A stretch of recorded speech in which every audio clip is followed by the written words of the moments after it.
Ejek Allah heran kasihan. Akhina Akhina Ustadz Ustadz Fauzilan Fauzilan dulu, dulu yang yang kami kami hormati hormati rekan-rekan rekan-rekan senior-senior dari seluruh tanah air. Ini izinkan saya menyapa, ada walaupun sudah dokter dan segera profesor, tapi saya lebih senang menyebut beliau Bang Heri. Apa? Rakanda Dr. Heri Bahrijal Tanjung, Dr. Andi Muhammad Yasin MSI, Dr. Al-Hanan Nasir dari Sumatera Selatan, Dr. Suud, beliau ini salah seorang pengarang yang sangat produktif. Kita segera menunggu buku-bukunya di launching. Kemudian Pak Dr. Arpentius dari Sumber, Ibu Hajah Rosandri SH. Ini karena tidak nama-namanya tidak tertulis semua ya. Dr. Rajamin Syah, Ibu Ahina Murni Sabarwati, Ketua Umum dan Sekjen. Assalamualaikum warahmatullahi wabarakatuh. Mohon maaf bila ada yang belum tersebutkan. Assalamualaikum warahmatullahi wabarakatuh. Rabbi syrahli sadri wa yassir li amri wahlul 'uqdatam min lisani yafqahu qouli. Saya sebetulnya merasa sangat terhormat bisa berkesempatan bicara dalam forum yang berbahagia ini, apalagi di bulan suci seperti sekarang, dan sekaligus minder karena saya berhadapan dengan para dokter yang tentu sudah sangat piawai di bidangnya. Karena itu mungkin dalam selanjutnya kita akan sharing saja keilmuan, karena kita semua memang sedang dalam konteks untuk mempelajari keilmuan yang terus berkembang sesuai dengan perkembangan zaman yang ada. Izinkan saya men-share apa yang akan disampaikan. Ramadan dan kemerdekaan anak. Kenapa kita harus bicara soal kemerdekaan anak di bulan Ramadan? Karena pada bulan Ramadan kita ketahui banyak sekali perang-perang yang dimenangkan oleh Rasulullah khususnya, sehingga itu menjadi sebuah kemenangan-kemenangan yang perlu kita pertahankan dan kita juga sampaikan. Dan terkait dengan kemenangan-kemenangan itu tentu akan sangat terkait dengan kebebasan, banyak kemerdekaan-kemerdekaan yang bisa kita lakukan sebagai seorang yang merdeka. Nah, dalam Ramadan kali ini saya ingin mengajak, apakah kita sebagai seorang yang mengaku merdeka juga sudah mampu memerdekakan anak kita? Karena Ramadan adalah saat yang tepat untuk melakukan evaluasi, bermuhasabah tentang apa yang sudah kita laksanakan selama ini. Kalau tadi dikatakan, saya sudah nggak punya anak lagi, gimana saya mau melakukan evaluasi? Ini tentu bukan sekedar anak dalam konteks hanya anak biologis, tetapi anak idealis, anak-anak lainnya, dan tidak menutup juga anak dari anak kita atau anak dari saudara kita, anak dalam arti yang cukup luas. Seorang tokoh nasional mengatakan bahwa sampai jiwa anak-anak Indonesia ini, jiwa anak-anaknya merdeka, maka sesungguhnya Indonesia tidak akan merdeka. Sebuah indikator yang sangat dalam maknanya. Kenapa sampai kemerdekaan anak itu menjadi sebuah indikator? Karena pada sejujurnya, anak itu adalah jiwa yang sangat merdeka. Jadi ketika dia tidak merdeka, maka itu menjadi sebuah penjajahan yang sangat bertentangan sekali dengan hak asasi manusia. Apa indikator anak yang merdeka? Dia cenderung relatif tidak memiliki nilai. Relatif tidak memiliki nilai. Misalnya rasa malu. Anak tidak malu untuk tampil apa adanya, lari ke sana ke sini tanpa busana misalnya. Itu sisi kemerdekaan yang relatif tadi saya katakan. Jadi kalau anak-anak sudah sangat terbelenggu, maka tentu sebuah pertanyaan, dan ini yang menjadi dasar pemikiran dari Ki Hajar Dewantoro yang mendirikan Taman Siswa. Kenapa beliau tidak mengatakan sekolah A atau sekolah B, tetapi taman? Ya, karena prinsipnya taman adalah sesuatu yang membahagiakan.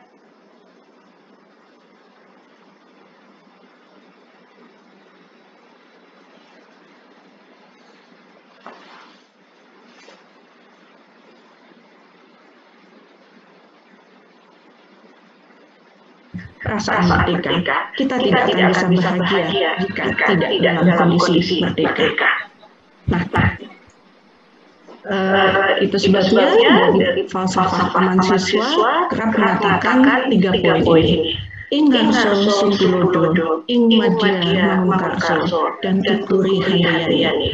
Kalau diistilahkan, di depan memberi teladan, di tengah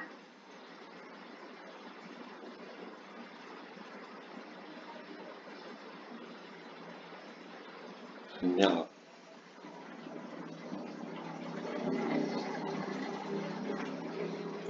keluarga itu tidak terjadi dengan kita saling mengetahui.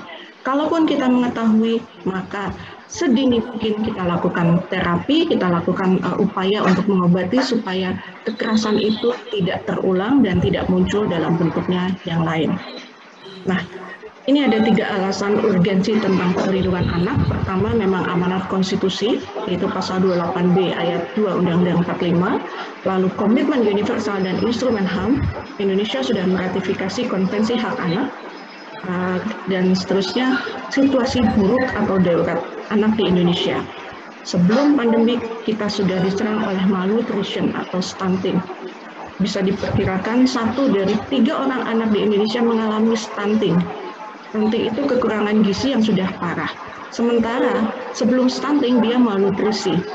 Kalau stunting aja sudah 30%, berarti malnutrisinya jumlahnya akan lebih besar lagi. Dan tentu ini akan sangat berbahaya bagi tumbuh kembang anak Indonesia sehingga dia mencapai titik optimal. Sebelum kita lanjut lagi, kita samakan dulu persepsi. Siapakah anak? Anak adalah seseorang yang belum berusia 18 tahun, termasuk anak yang masih dalam kandungan. Ini Undang-Undang Nomor 23 Tahun 2002 tentang perlindungan anak dan dikuatkan lagi dalam Undang-Undang 35 2014 tentang perlindungan anak pasal 1. Saat ini jumlah anak di Indonesia ada 83,3 juta atau 33% populasi penduduk Indonesia. Jadi sepertiga penduduk Indonesia adalah anak, sehingga ini menjadi sangat urgent perlindungan pada mereka. Data dari KPPA mengatakan bahwa 6% anak itu mengalami kekerasan. Itu sekitar 6% dari 83 itu ya sekitar 5 juta lebih ya. Artinya itu yang terdeteksi oleh pemerintah.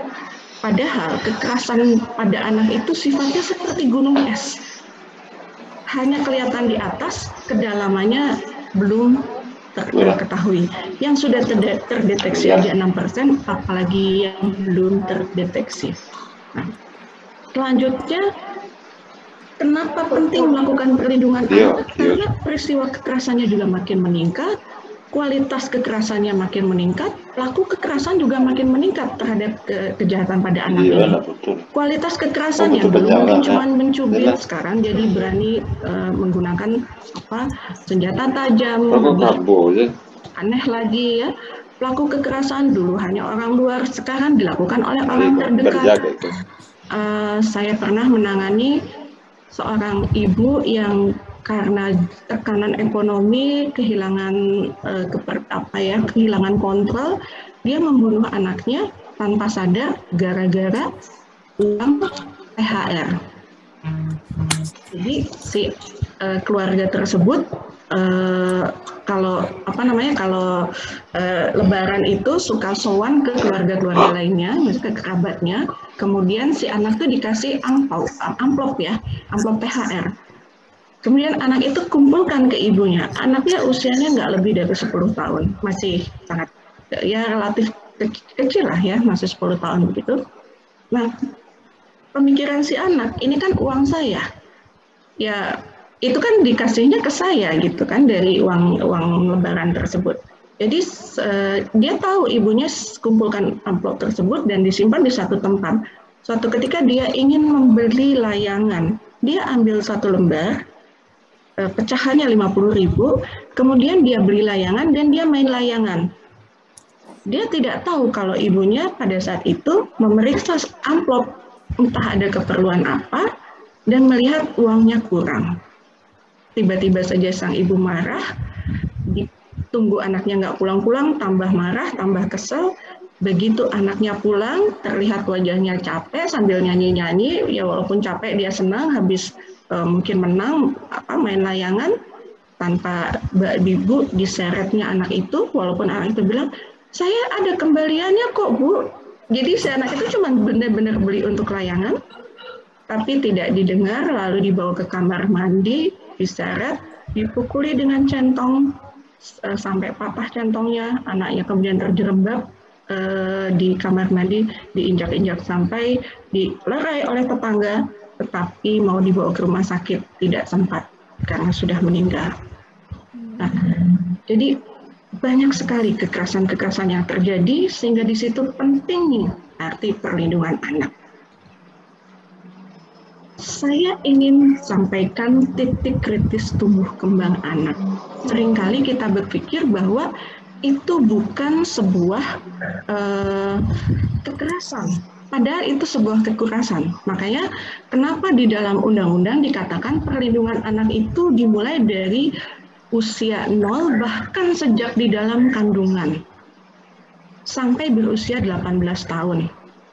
Nah, kenapa usia di dalam kandungan pun termasuk bagian yang perlu diberikan perlindungan? Ya, dari hasil penelitian yang dilakukan oleh Kanet Kurczak dalam antenatal neurology test di 2010 dikatakan bahwa salah satu indera yang pertama bisa dipakai oleh anak, bisa berfungsi optimal pada anak adalah indera pendengaran. Jadi dilakukanlah percobaan ini. Ini Bapak Ibu bisa lihat. Anak ini masih berada di dalam kandungan, dia belum sempurna ya, matanya belum ada, hidungnya juga belum begitu bolong, dan seterusnya. Dia disimulasi melalui orang tua. Jadi si ibunya, ayahnya disodori skenario, dan ibunya dilihat reaksinya, kemudian anaknya pun difoto dengan UHG 4 dimensi. Jadi anak itu ketika sang ayah bercerita, ibunya menyimak, anaknya juga ikut menyimak. Lalu ketika kemudian ada hal-hal yang menakjubkan, anaknya pun ikut melongo. Ya, bahwa itu bukti kenapa perlindungan anak menjadi sangat penting. Ketika ada hal-hal yang lucu, anaknya pun ikut tertawa. Jadi walaupun kita bisa lihat ya, ekspresi ini walaupun fisiknya belum sempurna, tapi ekspresinya sudah ada. Termasuk ketika sang ayah menceritakan sesuatu yang sedih, bahkan anaknya pun bisa mengeluarkan air mata. Nah, ini tentu menjadi sebuah dasar mengapa pada ibu-ibu hamil kita perlu menjaga dia dengan baik.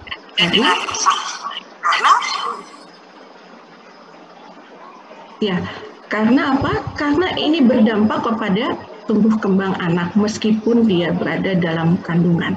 Itu nanti mungkin pada kesempatan lain yang lebih ahli akan menyampaikan bagaimana proses tumbuh kembang di dalam kehamilan berdasarkan pandangan Islam. Tapi saya sampaikan dulu yang ini. Nah, selanjutnya titik yang kedua adalah titik kelahiran. Ini disampaikan, saya dapat materi ini dulu kita tidak begitu ngeh ya. Ternyata dengan kemajuan dunia kedokteran dan upaya-upaya penilaian, deteksi kelainan pada anak-anak ini sudah semakin cepat dilakukan. Ini ada yang disebut reaksi jantung akrobatik. Saya disampaikan oleh Dr. Bagus, beliau mencoba mengevaluasi terhadap metode PVT, prefrontal cortex, lupa saya, terhadap perkembangan sosial balita ya, sosial balita. Jadi ketika anak itu lahir, dijungkir balikan seperti ini, tentu baiknya dilakukan oleh ahli. Ada beberapa reaksi. Ini anak yang normal. Ini punya kecenderungan dia akan hiperaktif dan autis, dan ini memiliki resiko hipoaktif dan autis ya. Kalau posisinya dia tidak bebas, terkungkung, ini memiliki resiko hipoaktif. Jadi dia dari sejak hari pertama saja, jam pertama saja sudah bisa terdeteksi. Nah, beliau menyampaikan bahwa sebetulnya ketika anak tidak lahir secara normal yang ditandai dengan rasa mules, di mana mules itu merupakan reaksi terhadap kematangan pada kematangan pada organ-organ tertentu yang ada di dalam anak, maka terjadilah reaksi ini. Bahkan ada sebuah jurnal yang menyampaikan lebih dari 90% anak yang dilahirkan dengan sesar. Karena sesar itu umumnya tidak melalui mules gitu ya. Apalagi kalau target kita hanya target para orang tua memilih tanggal cantik. Berarti kan itu reaksinya belum optimal. Nah, tidak dilakukan tes-tes tertentu, maka dikhawatirkan apabila tidak dilakukan deteksi dini, terjadi gangguan pada anak menjadi anak berkebutuhan khusus dalam berbagai macam spektrum sesuai dengan Nah, sayangnya data yang ada di BPJS memperlihatkan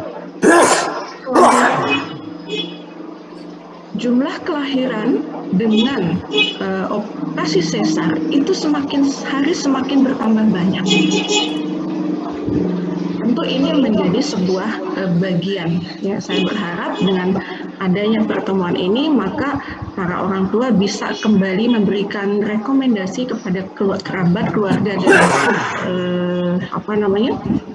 koleganya atau siapapun, sebaiknya jika tidak ada indikasi melahirkanlah secara normal. Supaya apa? Supaya reaksi tumbuh kembang anak bisa berjalan secara optimal.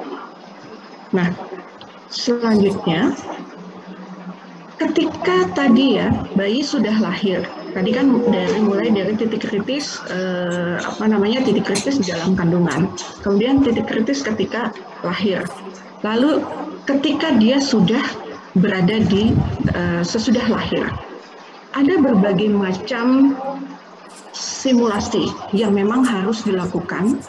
Ini dari Taylor ya. Bagaimana reaksi-reaksi ini harus dilakukan secara optimal. Misalnya pada tahap usia berapa masalah visual ini kita rangsang. Sejak usia beberapa hari, misalnya anak sudah dikenalkan dengan warna-warna. Jadi jangan sampai ketika anak bangun tidur itu kosong yang dilihatnya, tidak ada apa-apa. Tapi mulai dikenalkan dengan warna-warna tertentu. Warna merah itu cukup merangsang terhadap pergerakan syaraf-syarafnya. Kemudian pendengaran. Jadi anak diajari bagaimana kalau berbisik seperti apa, bagaimana bicara biasa, bagaimana intonasi-intonasi itu diberikan kepada anak-anak. Juga diajarkan tentang taktil, tentang vestibular ya. Ini semua sampai tingkat yang lebih optimal. Saya kembali dulu ke sini. Nah, di dalam tadi simulasi-simulasi yang dilakukan itu juga harus ada titik-titik kritis yang lain. Bapak Ibu, kita ketahui pada saat di dalam kandungan yang paling banyak terjadi adalah pertumbuhan fisik. Ya, pertumbuhan fisik dari sel sperma dengan sel telur bersatu membelah diri sedemikian rupa. Kemudian lahirlah seorang anak. Di situ juga ada perkembangan, jadi fungsi selnya itu sendiri berkembang. Pada satu titik tertentu, pertumbuhan atau kalau diibaratkan sebagai sebuah grafik tumbuh, di mana tumbuh itu dianalogikan sebagai bertambah banyak, bertambah besar yang sifatnya physically, dikaitkan dengan grafik pada perkembangan yaitu kemampuan. Suatu saat ini akan terjadi benturan. Kalau di dalam perut grafik tumbuhnya sangat tinggi, sangat cepat, sementara berkembangnya cukup lambat, maka ketika sudah ketika dia sudah lahir, maka akan ada satu fase di mana kalau ibaratnya grafik, garis itu terjadi pertumbukan. Nah, pada saat itu mungkin ibu bapak bisa mendeteksi bahwa anak-anak sedang sangat rewel. Kita akan mengalami beberapa beberapa fase ya, tergantung pada individu. Fase-fase di mana kita sendiri merasa tidak nyaman, nggak ngerti apa ini yang jadi masalah, tapi sebenarnya itu berasal dari dalam proses metabolisme kita sendiri. Ya. Tadi perkembangan sebagai suatu kontinum itu sifatnya dinamis, saling terhubung dan bergerak maju. Jadi kalau ada kegagalan pada satu atau tidak optimalnya satu proses tumbuh kembang, misalnya pada saat lahir dia tidak optimal, kemudian tidak dikoreksi, maka ya dia akan berdampak terus sampai seumur hidup. Karena apa tadi sifatnya saling terhubung dan bergerak maju. Makanya kita mengenal adanya 1000 hari golden period, periode-periode emas yang harus kita pertahankan. Periode-periode tersebut ya, mulai dari 1000 hari pertama kelahiran, 5 tahun gitu ya, dan seterusnya, itu semua harus kita. Nah, setiap anak akan mengalami perkembangan yang utuh dalam satu kontinum, jadi harus utuh. Dia juga memiliki keunikan dan berbeda. Jadi tidak bisa disamakan. Oh, kakaknya dulu bicara dulu, adiknya sekarang mungkin jalan dulu. Itu persepsi kita. Tetapi kita harus ukur. Apakah dia memang sudah benar, sudah optimal dia bicara dulu, sudah optimal dia jalan dulu. Jangan-jangan simulasi kita untuk bicara tidak optimal. Jangan-jangan simulasi kita untuk merangsang anak berjalan tidak optimal. Nah, di sini, di dalam titik kritis tumbuh kembang anak, itu ada fase-fase tertentu yang menjadi penanda ke depannya bagaimana. Misalnya, kesukaan anak atau pola makan anak itu akan terbentuk sampai dengan usia 1,5 tahun. 1,5 tahun tuh biasanya udah ketahuan anak ini akan punya kecenderungan suka asin, suka manis gitu ya. Kalau dari daerahnya Bang Heri udah ketahuan nih, ini lidahnya lidah orang Padang nih gitu misalnya. Nah, udah ketahuan dia akan suka jenis-jenis bumbu tertentu. Ya nanti kalau tiba-tiba ke Jawa pasti ini kenapa sih terlalu manis? Ya, karena itu sudah terbentuk di usia 1,5 sampai 2 tahun. Jadi pada pola itu ya harus kita biasakan untuk mengikuti untuk membentuk polanya seperti apa. Dan anak-anak adalah seorang yang sangat mampu adaptasi. Tingkat adaptasinya sangat tinggi. Dia sangat memahami seperti itu. Pada fase ini ada yang perlu dikenal terkait dengan pandemi, bahwa sampai dengan usia tertentu ada yang disebut dengan basal energy expenditure.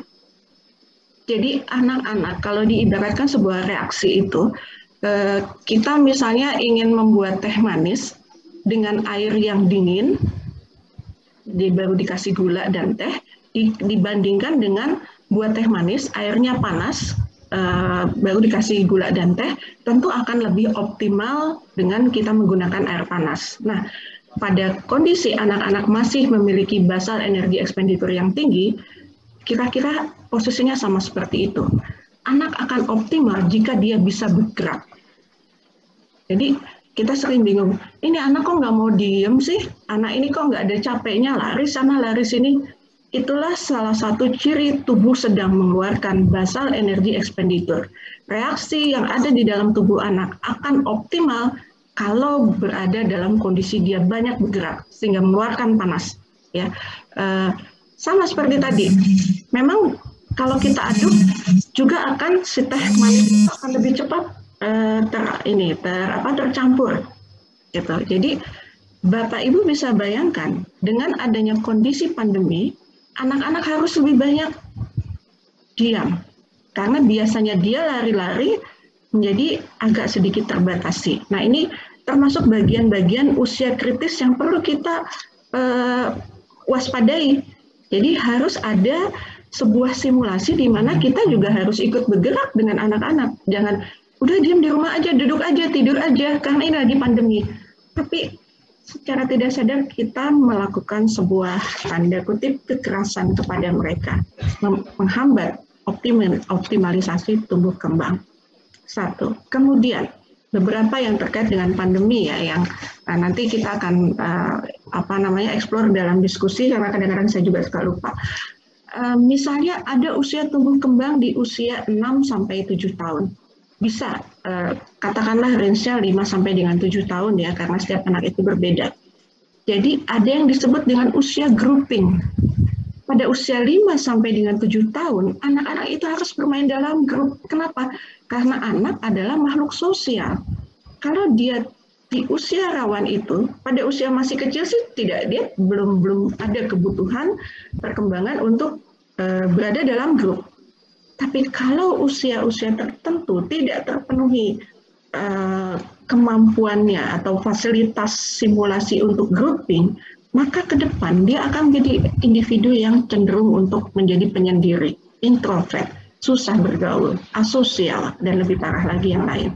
Nah, ini dengan kondisi pandemi, maka para guru, para orang tua harus mengakomodir bagaimana pola pembelajaran, pola simulasi yang mengkondisikan sebuah grouping, supaya tuntutan tumbuh kembang pada usia ini tidak terlewatkan. Karena tadi ya dikatakan bahwa bergerak maju, lewat di sini ya udah ditinggalin. Akhirnya apa? Anak menjadi asosial. Nah, kemudian ini tadi kita bicara soal fisik. Sekarang kita bicara soal perkembangan. Ada kondisi di mana yang terbaik pada perkembangan kita adalah kita merasa nyaman. Nah, pada posisi tadi ya, ketika ketika antara tumbuh dan kembang ini kemudian terjadi bentrokan, maka akan terjadi kondisi seperti ini. Ini saya ambil dari Freud. Freud mengatakan yang terbaik adalah I am okay dan you are okay. Kalau ini saya merasa nyaman, kemudian Anda, siapapun Anda bisa jadi orang tua, teman, atau siapapun merasa oke juga, lawan yang kita ajak bicara dua-duanya merasa nyaman, maka kita diskusi atau komunikasi akan berjalan dengan baik. Ya. Tapi ada posisi di mana si saya nggak merasa nyaman. Terus orang tua merasa nyaman. Nah, itu katakanlah kita ini hubungannya anak dengan orang tua. Anak tidak oke, orang tua oke. Maka anak akan merasa berada pada posisi di bawah. Ini pada posisi orang tua sedang menggurui, menceramahi. Boleh Bapak Ibu menggurui, menceramahi, tetapi akan lebih optimal jika dibuat dalam kondisi nyaman. Anak ketika dalam kondisi sedang ada masalah, ajak dia selesaikan dulu masalahnya. Contoh kasus, saya pernah ketemu dengan salah seorang aktivis dan dia mengetahui soal perkembangan anak. Beliau kemudian pada kesempatan itu sedang menggagas ada pertemuan yang cukup penting. Sedemikian rupa sampai terjadilah pertemuan tersebut dan dia akan memimpin, ya, beliaunya akan memimpin. Tiba-tiba ditelepon anaknya dan anaknya bilang, "Mama, aku mau pindah sekolah." Anaknya kelas 2 SD. Coba kalau Bapak Ibu yang berada pada posisi itu.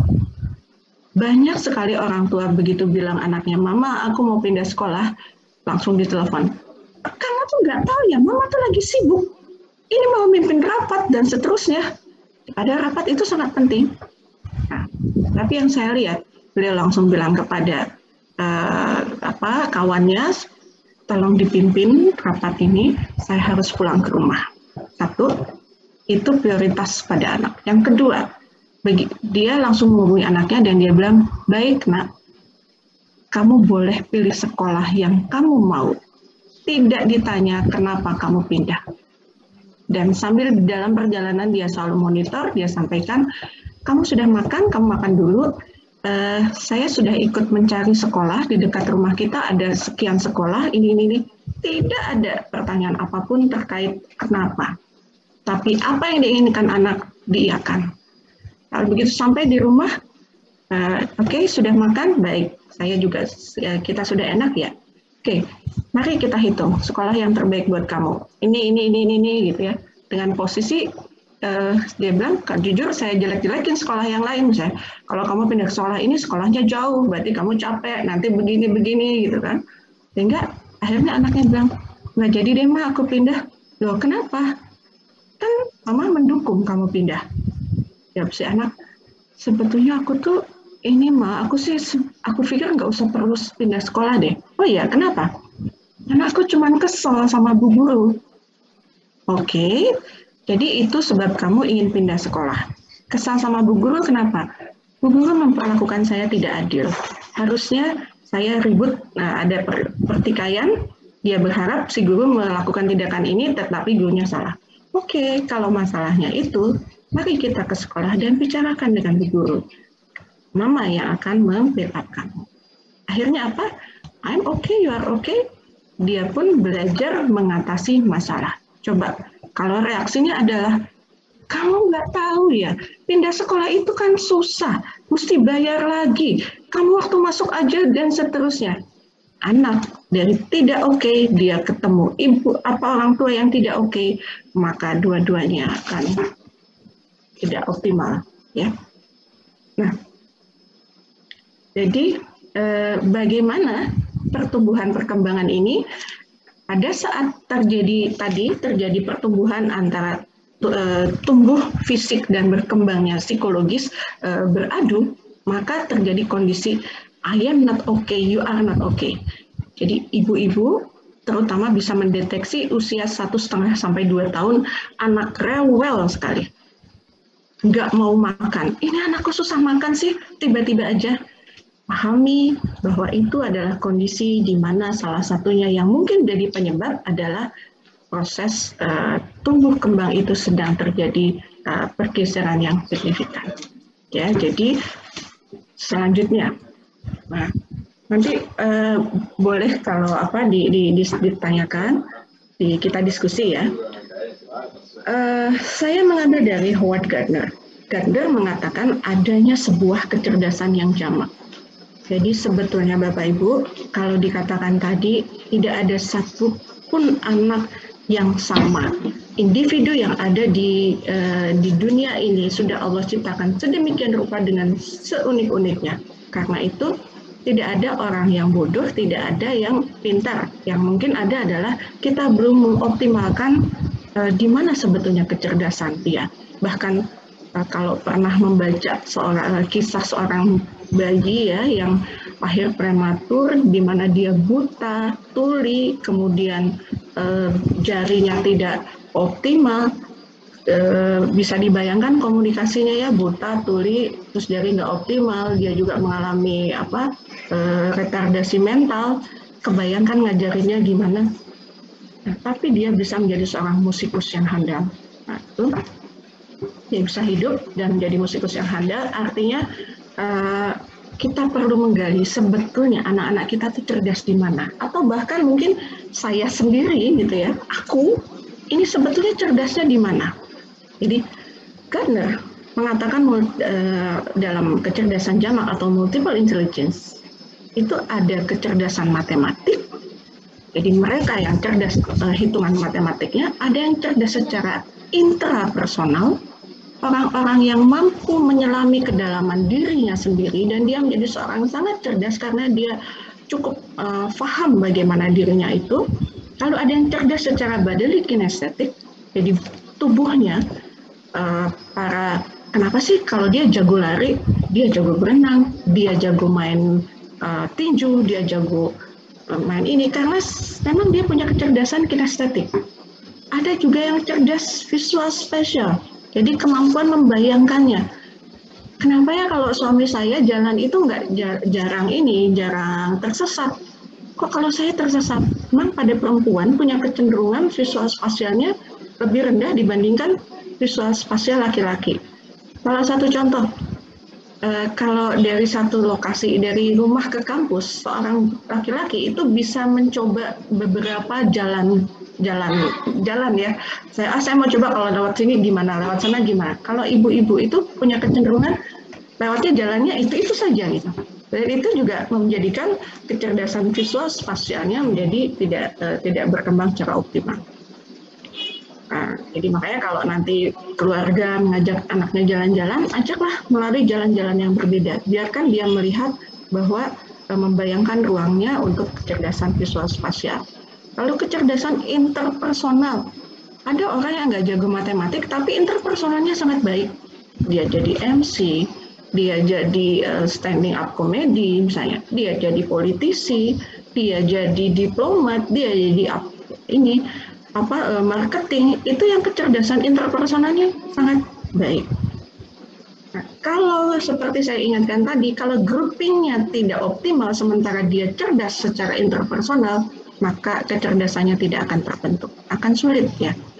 Lalu kecerdasan linguistik, kecerdasan dalam bahasa, kecerdasan musikal, kecerdasan musik. Jadi sekarang lagi musim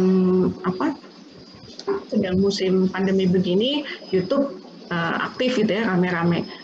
Nah, saya mau main di musik, tapi kecerdasan musikalnya tidak optimal, jadi dia kurang ini juga gitu, tersimulasi. Ya.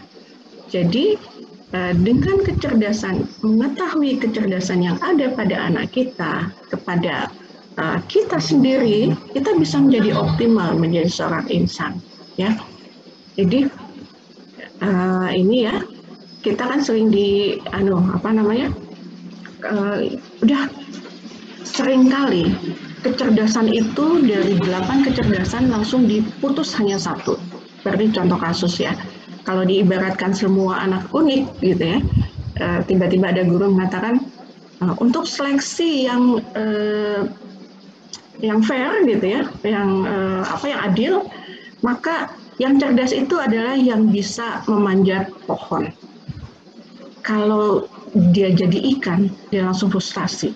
Keluar dari air aja udah susah, apalagi harus manjat pohon. Yang paling senang apa? Monyet. Jadi Bapak Ibu bisa bayangkan betapa frustasinya anak ketika dituntut untuk menjadi sama dengan sesuatu. Dan ini bukanlah sebuah konsep jiwa yang merdeka dengan sekolah merdeka kalau standarnya adalah 1. Ya, jadi saya ingin mengilustrasikan. Kalau diibaratkan hak anak dalam pendidikan sekolah atau kurikulum, maka hak anak itu adalah pokok dari pohon. Ya, ini yang namanya hak anak, pokok pohonnya. Kemudian ini ada yang kita sebut sebagai ranting atau dahan. Ini hak anak. Ini salah satunya hak untuk mendapatkan pendidikan. Ada ini yang sudah diratifikasi oleh Indonesia dari Konvensi Hak Anak ya, PBB. Ini adalah hak mendapatkan pendidikan. Lalu di mana letak sekolah? Sekolah itu adanya di dahan dan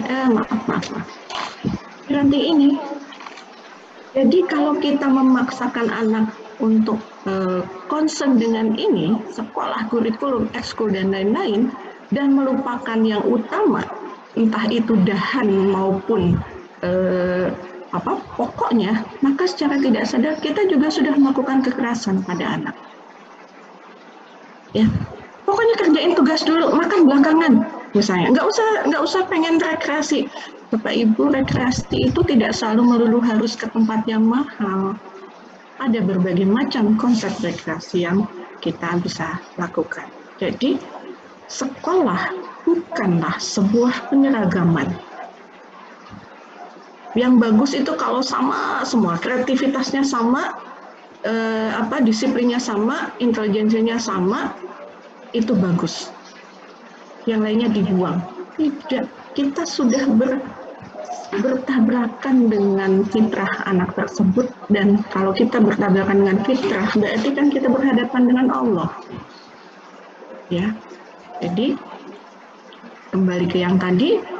Ketika seseorang diminta seragam, maka dia sama dengan merampas kemerdekaan dia. Kok kamu tidak seperti kakak atau adik kamu sih? Kok kamu nggak kayak saudara kamu? Kok kamu nggak kayak ini? Secara tidak sadar kita sedang menyeragamkan anak kita. Ya, memasukkan sebuah nilai bahwa yang baik adalah begini, bahwa you are not okay. Karena apa? Kamu tidak baik, kamu tidak oke karena kamu tidak seperti kakak atau adik kamu. Ya, yang oke itu kakak dan adik kamu. Bisa dibayangkan kalau kata-kata itu terus-menerus didengungkan, seperti apa pribadi yang terjadi pada anak tersebut. Kok kamu tidak jadi ranking? Bapak Ibu, tadi kita sudah bahas multiple intelligence, kecerdasan jamak, ranking, atau sekolah itu banyak bicara tentang kecerdasan kognitif, kecerdasan logika matematik. Kalau anaknya cerdas di seni, apakah dia harus menghilangkan kecerdasan seninya dan menjadi seragam? Ya, tentu ini bagian dari kita melakukan evaluasi. Maka dari itu dikatakan prinsip hak anak, ya, hak anak adalah bagian dari hak asasi manusia yang dijamin, dilindungi, dan dipenuhi oleh orang tua, keluarga, masyarakat, pemerintah, dan negara. Kemudian hak anak itu ada 4 yang kita ratifikasi: non-diskriminasi, hak hidup, partisipasi anak, dan kepentingan terbaik bagi anak. Ya, itu di dalam undang-undang prinsip hak anak. Saya ingin menyampaikan realitas anak saat ini. Ada 7 jenis ya. Pertama, yang diasuh oleh keluarganya langsung. Yang kedua, ada juga anak yang diasuh oleh keluarga besar. Ya, maksudnya si orang tua ini masih tinggal dengan keluarga ibunya atau menumpang di rumah kakaknya, di rumah siapanya, gitu ya, pamannya, bibi dan seterusnya. Ini diasuh oleh keluarga besar. Kemudian diadopsi oleh keluarga lain, baik itu di dalam ataupun di luar negeri. Anak yang mengalami kekerasan dan ditelantarkan, dia diasuh oleh keluarga inti tetapi mengalami kekerasan dan ditelantarkan. Ada juga yang diasuh oleh kerabat, ada yang diasuh di panti asuhan atau ditempatkan di lembaga. Ada juga anak yang terjebak menjadi anak jalanan, kerja anak, korban trafficking, anak berhadapan dengan hukum. Ini realitas anak Indonesia saat ini. Dan itu yang baru terdeteksi oleh kementerian tadi sebanyak 5 juta. Ya. Nah, ini 75% keluarga Indonesia mengalihkan pengasuhan. Sudahlah diasuh oleh orang keluarga sendiri, tapi 75%-nya mengalihkan pengasuhan baik secara temporer maupun permanen. Maksudnya gimana? Iya, dia tinggal sama ibu bapak, tetapi pengasuhan sama mbak. Kenapa? Ibu bapaknya sedang bekerja. Dari data Kemensos, 14,4% anak tinggal dengan kakek dan nenek saja. Di BPS 2015, 95,2% anak memiliki orang tua lengkap. Sisanya memiliki ibu saja, ya bisa dilihat datanya. Ada yang hanya memiliki ayah saja, dan ada yang yatim piatu. Saya belum menginikan lagi dengan data yang terbaru pasca pandemi. Ini sebetulnya sudah ada. Kemarin kami dapat kiriman dari data perceraian yang terbaru ya, di tahun 2020 pasca pandemi ini juga sangat meningkat. Nanti kita bisa share. Kepala rumah tangga adalah perempuan. Itu juga menjadi masalah ya, karena perempuan banyak keterbatasan jika maksudnya masih dengan sistem yang ada sekarang, pengasuhan itu memang lebih banyak berada di perempuan. Sehingga kalau tidak dibantu oleh banyak pihak, maka akan terjadi sebuah penelantaran ya. Nah, ini kami pernah melakukan analisa ke penelitian di 15 LPKA, lembaga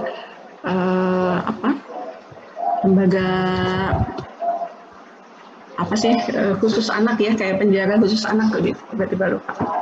Nah, ini dari mereka yang melakukan tindakan pidana, ini ada pengaruh teman, pergaulan, kebebasan berlebih, pengaruh media sosial ini disampaikan. Ini data di tahun 2018 ya.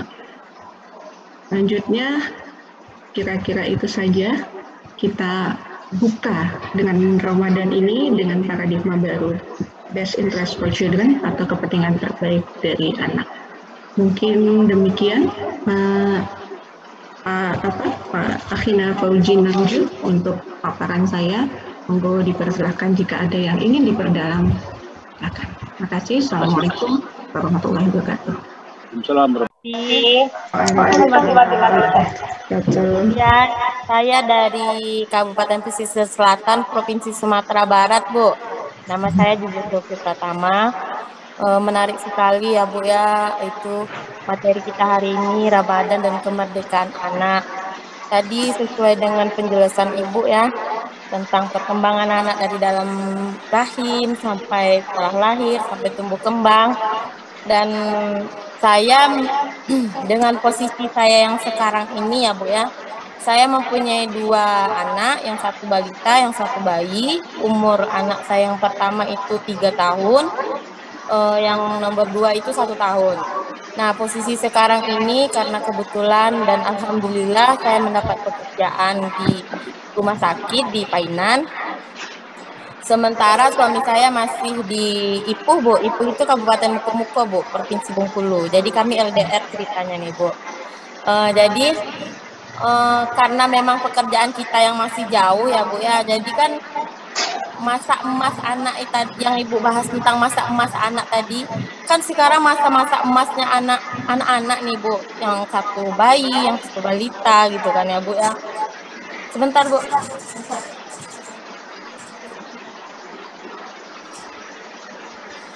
Ada gangguan. Maaf. Ya, jadi saya masih kepikiran dengan pergaulan anak ya Bu ya, karena yang satu anak sama abinya, yang umur 3 tahun sama abinya dan ikut abinya. Yang kecil sama nenek, karena saya masih sendiri di Painan Bu. Jadi saya masih berpikir bagaimana dengan pola perkembangan perilaku anak gitu kan. Sementara saya tidak bisa mendampingi anak-anak gitu ya Bu ya. Kita kan pasti punya target bahwa anak kita besar nanti pingin seperti apa gitu. Dan saya juga punya target bahwa anak saya besar nanti saya ingin anak saya seperti ini. Tapi dengan keadaan yang seperti ini, yang seperti sekarang ini Bu, saya merasa kalau kata orang sekarang galau, Bu. Gimana caranya saya tetap bisa memberi pengertian kepada anak-anak saya, dan saya pingin anak saya nanti setelah besar dia menjadi anak yang soleh, yang hafiz, yang seperti itu, yang memang ya kalau menjadi anak yang yang hebat mungkin tidak 100% bisa ya Bu. Tapi menuju ke sana lah seperti itu Bu. Bagaimana solusinya sementara kita jauh gitu. Kalau untuk berulang sama yang kecil itu bisa sekali seminggu. Tapi kalau ke Ipuh itu lumayan jauh jaraknya Bu. Dari Painan ke Ipuh itu sekitar 8 atau 9 jam. Jadi jauh perjalanannya dan itu waktunya tidak cukup kalau saya untuk sana. Mohon solusi gimana cara mendidik anak gitu ya Bu ya. Terima kasih. Terima kasih Bu Jun. Bu Hikmah, monggo lanjut. Langsung dijawab ya. Baik.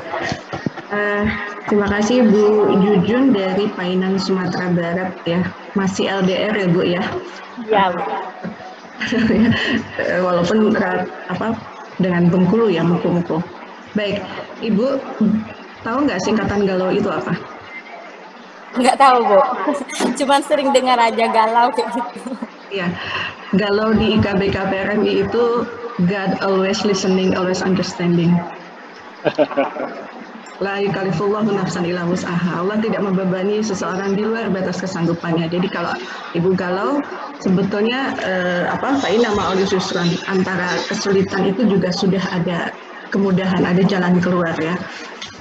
Jadi kalau dikatakan bagaimana mendidik anak yang baik, khususnya ya, ini saya masih bicara pada tataran nanti ada Ustadz Tasrifin, ada Ustadz Heri Barija, dan bahkan Pak Ketua Umum nih bisa menambahkan. Saya bicara pada konteks keilmuan dunia aja ya, keilmuan dunia dulu ya, maksudnya pengetahuan ya secara umum. Jadi kalau memang pembelajaran itu, saya izin tutup kamera ya, saya nggak konsen lihat wajah saya. Ya, jadi kalau berdasarkan keilmuan yang ada, pembelajaran itu memang tidak bisa langsung bisa selesai. Ibu mendapatkan materi sekarang, saya tidak berniat untuk mencerdaskan Ibu. Saya hanya ingin memotivasi. Artinya, pasca pertemuan sekarang ini, Ibu harus kembali belajar menjadi orang tua. Karena pertemuan yang sangat singkat sekian menit ini tidak akan memenuhi harapan. Tidak akan langsung bisa. Mempelajari simulasi seperti apa? Tadi beberapa bukunya sudah disampaikan. Ada misalnya dari Taylor. Anak kalau tidak dilatih penciumannya, Maka kayak saya lupa gitu ya, kadang-kadang untuk anak yang nomor berapa tuh saya lupa melatih dia. Biasanya saya ajari. Jadi ketika di rumah itu ada sesuatu yang gosong, dia cuek aja. Jadi kita harus ajari, ini nak coba cuka baunya kayak apa? Ini apa ini? Ini cuka. Coba cek dari baunya. Ini minyak wangi, ini kayu putih, ini apa? Itu adalah pola kita merangsang pada indera penciuman. Nah, bersyukur ibu putra-putri ibu nih masih 3 tahun dan 1 tahun. Masih lebih banyak yang dibutuhkan adalah perkembangan fisik. Pertumbuhannya.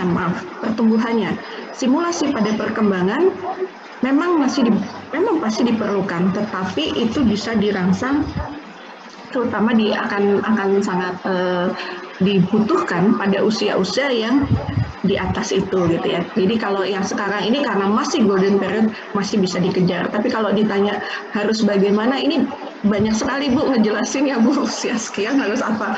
Kalau perlu nanti konsultasi atau kita adakan webinar berseri gitu. Jadi supaya lebih enak, karena jawabannya usia sekian harus gini gitu. Ini harus apa gitu.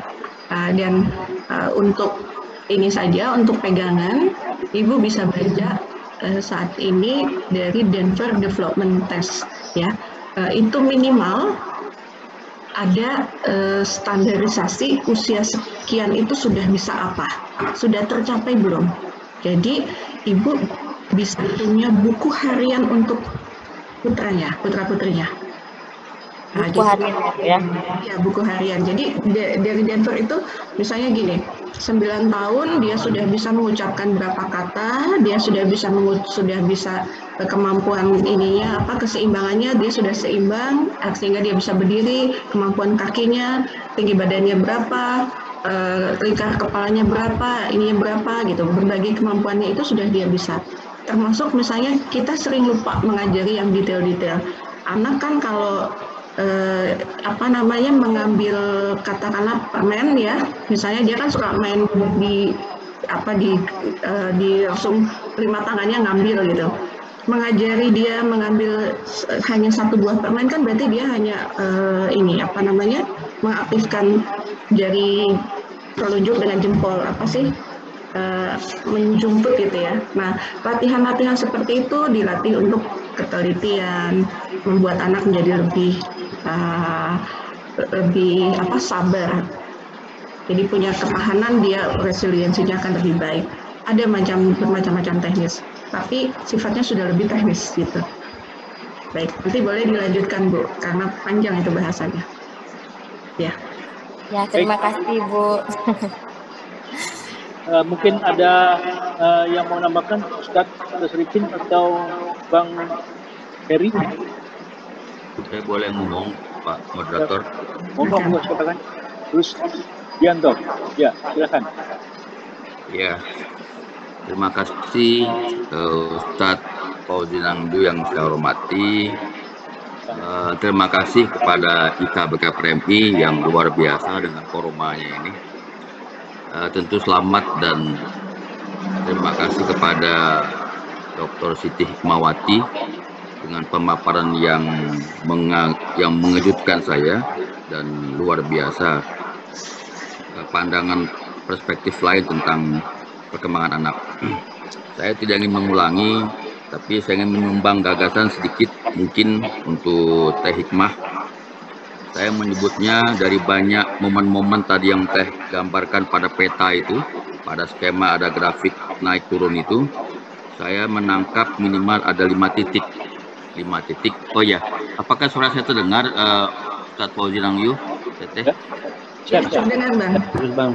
Ya, saya menangkap ada 5 titik yang kemudian saya sebut dengan pandangan ilmu behavior, sikap, perilaku, dan keterampilan psikomotorik itu dalam dunia kepenyuluhan dan bimbingan.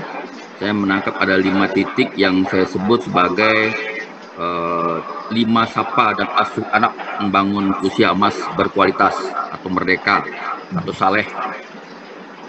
Yang pertama saya sebut dengan kalimat suami menyapa dan peduli kepada istri yang hamil. Tadi Teh Hikmah menyebut bahwa istri itu perlu suasana yang tenang agar bayinya tenang, bahkan bayi bisa senyum dan sebagainya. Sudah cukup itu Teh Hikmah jelaskan. Yang kedua, kampanyenya adalah menyapa dan melindungi anak dalam kandungan.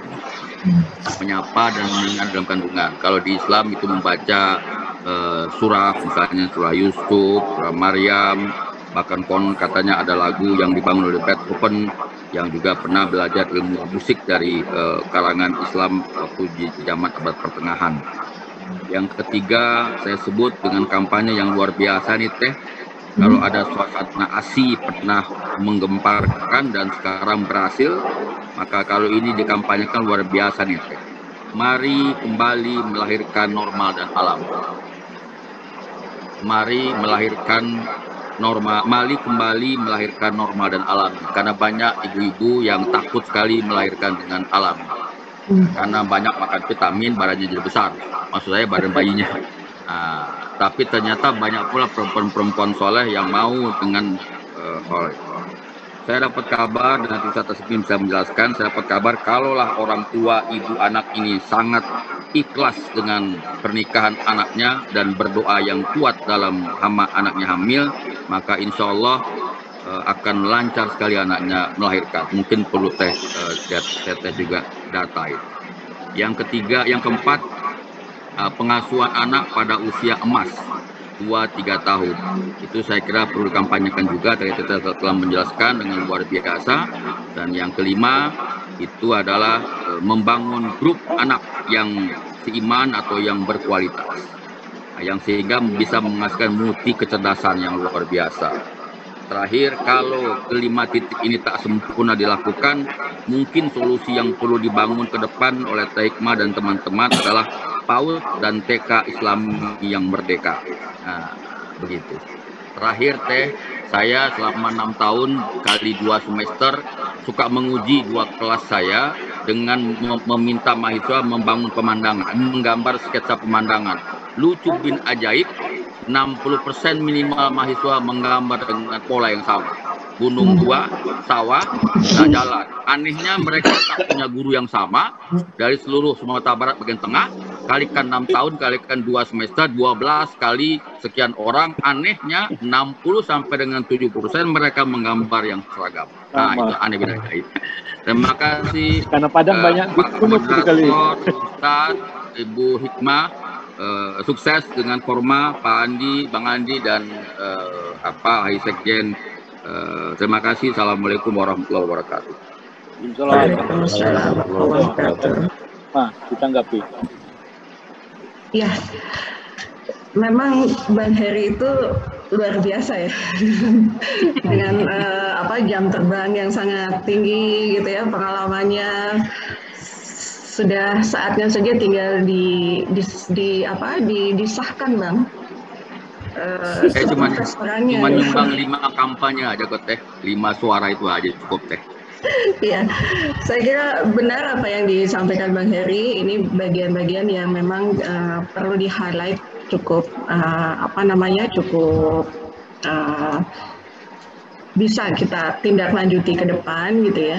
Tapi terkait dengan poin yang ketiga, mari kembali melahirkan normal dan alami. Ini akan banyak dapat tantangan karena ya baik dari masyarakat umum maupun dari tenaga kesehatan. Ya, jadi itu sebabnya kami juga memang ya berusaha bicara terus gitu kepada profesi dokter ya, kepada pengambil kebijakan bagaimana sih memberikan kontribusi pada para dokter itu supaya walaupun diberikan jasa tetapi ada hak-hak anak yang tetap dilindungi, karena ini terkait, kalau sudah terkait ekonomi ada hal-hal tertentu nih Bang biasanya gitu. Tapi insya Allah mudah-mudahan ini PR yang akan ditindaklanjuti oleh IKA BKPRMI dengan jaringan yang ada. Balik ke IKA. Saya sudah hanya memancing saja, sama seperti yang Ahina Jujun sampaikan, saya tidak akan memuaskan. Saya sudah janji, saya cuma mancing aja, cuma membuat supaya ini loh kita ada masalah dan kita sedang cari solusinya. Bagi yang berminat untuk lebih memperdalam, mari kita sama-sama perdalam gitu ya. Tapi untuk solusinya Mbak Jujun sebetulnya sudah ada gitu, hanya nggak bisa dijelasin langsung di sini karena cukup panjang. Ya, baik, mungkin ada yang mau bertanya lagi atau ada menambahkan? Ya, dari Sulawesi Barat. Monggo. Sulawesi Barat. Silakan, Dr. Andi. Silakan. Ya, Boleh potong. Bismillahirrahmanirrahim. Assalamualaikum warahmatullahi wabarakatuh. Waalaikumsalam warahmatullahi wabarakatuh. Langsung saja Bu, saya bertanya terkait dengan kemerdekaan anak. Yang pertama itu menyangkut dengan yang banyak disinggung tadi, itu adalah anak pada umumnya, ya, anak pada umumnya yang disinggung. Ini terkait dengan yang anak perempuan, ya, perempuan itu biasanya kalau di Hitan, ya, di Hitan terlalu banyak diambil. Nah, apakah itu merupakan kekerasan dalam terhadap anak khususnya anak perempuan? Ya, karena ini banyak di Hitan tidak melalui dokter, malah kalau di Amerika itu melarang anak di Hitan untuk anak perempuannya. Itu termasuk adalah katanya adalah hak asasi manusia, melanggar. Nah, ini kita bawa ke Islam. Yang kedua, pertanyaan saya yang kedua terkait dengan kemerdekaan anak di sekolah, ya. Ini saran seharusnya di pemberdayaan perempuan itu Kementerian Pemberdayaan Perempuan khususnya perlindungan anak memasuki sekolah, bahwa yang dimaksud dengan kemerdekaan anak ini adalah seperti ini, karena di perguruan tinggi itu diajari mahasiswa terkait dengan ada namanya pedagogik, ya. Pedagogi itu anak harus turut kepada apa yang diajarkan. Nah ini masa-masa perkembangan dalam ilmu psikologi itu, kalau anak tidak menurut apa yang diperintahkan, maka banyak yang kita lihat sekarang anak tidak berbakti sama orang tua, malah orang tuanya dijadikan pembantu, ya, dibunuhlah dan sebagainya orang tuanya. Ini karena seperti itu cara pendidikannya, dia hanya mengejar yang namanya kecerdasan tadi itu, ya. Yang ketiga Bu, terkait dengan pengasuhan anak. Ini banyak lagi kaum perempuan yang tidak mau menyusui anaknya, ya, karena tidak mau lagi seperti buah dadanya jatuh, ya, karena karena dihisap oleh oleh anaknya. Ini mau menjaga lifestyle-nya, penampilannya.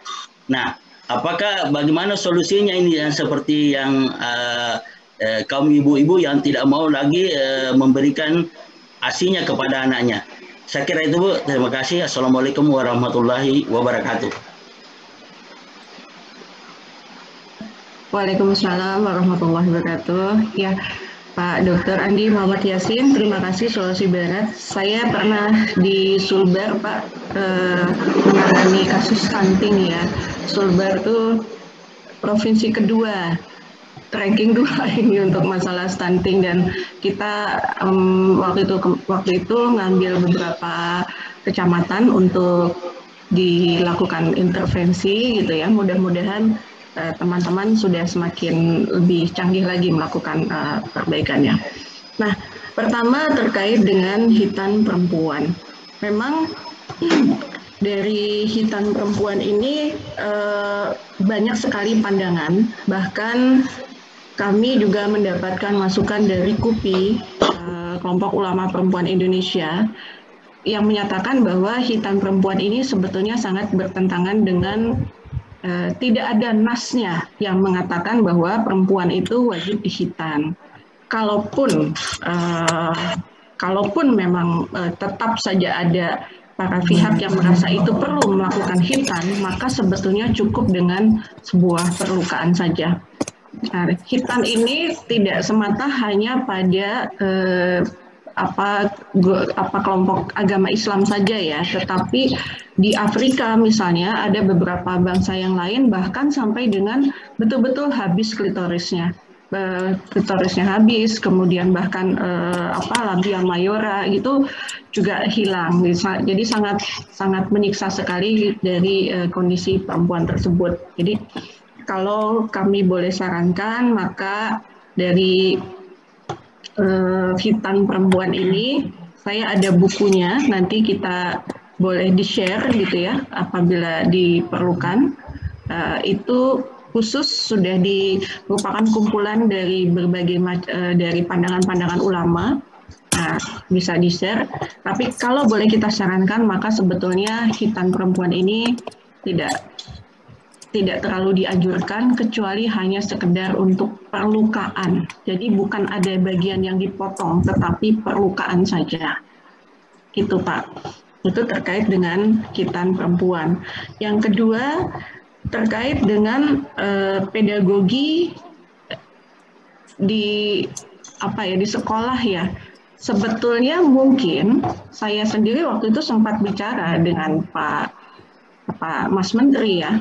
Mas Menteri, Mas Nadiem, saya sampaikan persis seperti saya sampaikan tentang akar pohon tadi. Sampai beliau juga agak kaget gitu. Jadi terus rekomendasi Anda bagaimana? Ya kalau diteruskan seperti ini, Anda sudah melanggar hak anak gitu. Jadi yang terbaik adalah bukannya kurikulum, karena sekarang kan ada seperti kecenderungan Pak Menteri baru beda kurikulum. Nah itu yang menjadi beban kan para guru-guru semua. Guru-guru harus mempelajari otomatis untuk melakukan adaptasi kepada anak-anak juga menjadi nggak optimal lagi. Nah pola-pola ini yang saya coba sampaikan, tetapi ya kalau kita mengambil istilah dari Hillary Clinton ya, untuk membesarkan anak butuh orang sekampung, kita nggak bisa sendiri. Saya bersyukur IKBK PRMI memberikan saya kesempatan bicara.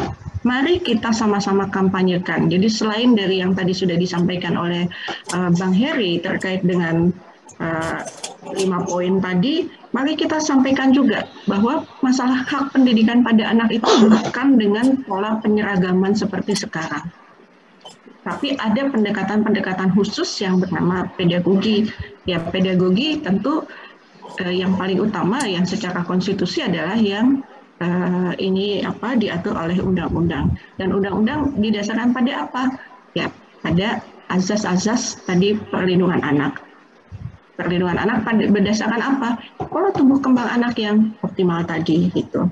Jadi mari kita sama-sama lakukan itu untuk sama-sama mengkampanyekan kepada hal yang lebih baik. Selanjutnya terkait dengan pengasuhan anak, banyak perempuan yang tidak mau menyusui anaknya. Mana ya, memang mau tidak mau itu memang harus diingatkan oleh pihak-pihak terdekat ya, diajarkan juga. Jadi kita jika punya kesempatan untuk mengingatkan ya pasti akan kita coba ingatkan. Pemerintah juga sudah melakukan promosi bagaimana baiknya ASI, dan kita ini belum selesai ya dengan donor ASI ya, karena kan kalau orang itu untuk pernikahan itu tidak boleh yang sepersusuan. Jadi kalau kita memberikan donor ASI, mesti yakin bahwa anak tersebut tidak akan menikah dengan saudara sepersusuannya. Itu juga ini yang sering kali dilupakan. Jadi banyak sekali sebetulnya PR-PR dalam dunia pengasuhan ini. Dan saya melihat dari banyak kebijakan yang ada, itu umumnya masih dengan perspektif orang dewasa. Jadi belum pada konteks kepentingan terbaik anak, Pak. Dalam hal misalnya pendidikan, pokoknya ini selesai gitu. Anaknya bagaimana urusan belakangan, pergantian apapun, kayak pergantian kurikulum, pendekatannya bukan pada, ya jarang sekali concern pada kemampuan anak gitu. Pokoknya ini ganti sebagai sebuah tanda gitu. Makanya saya bilang, this is not politik, Mas Menteri. Jangan jadikan pendidikan anak ini sebagai sebuah politik. Ini bukan politik. Gitu. Ada banyak hal yang bisa dilakukan terkait dengan sebuah polisi atau kebijakan, tetapi yang khusus untuk masalah anak, baiknya kita kembali ke fitrah, tidak seperti itu. Itu mungkin Pak Andi Muhammad Yasin. Mudah-mudahan kita bisa terus berkolaborasi. Jadi saya siap kalau misalnya ada kesempatan dipertemukan dengan para ibu yang tidak mau menyusui anaknya, yang mau tidak mau kita cuma bisa mengingatkan. Gitu kan, mengingatkan, memotivasi, gitu. Tapi kalau Bapak mau nyontoin, jangan Pak, nanti dimarahi suaminya. Gitu. Itu mungkin Pak. Terima kasih, kecuali untuk ibunya anak-anak. Baik. Terima kasih, saya kembalikan pada moderator. Monggo, silakan, mungkin ada lagi, ada masukan, tambahan, atau ada yang bertanya? Terima kasih dari Pak Lanan. Oke, Assalamualaikum warahmatullahi wabarakatuh. Saya panggil Mbak Hikmah aja. Saya entah tahun berapa pernah ketemu Mbak Hikmah ya. Kita di DPP BKPMI. Saya lupa saat pernah satu komisi dalam Munas gitu ya. Saya lupa gitu. Ya, terima kasih Mbak Hikmah dan IKBKPMI yang telah menyampaikan ini.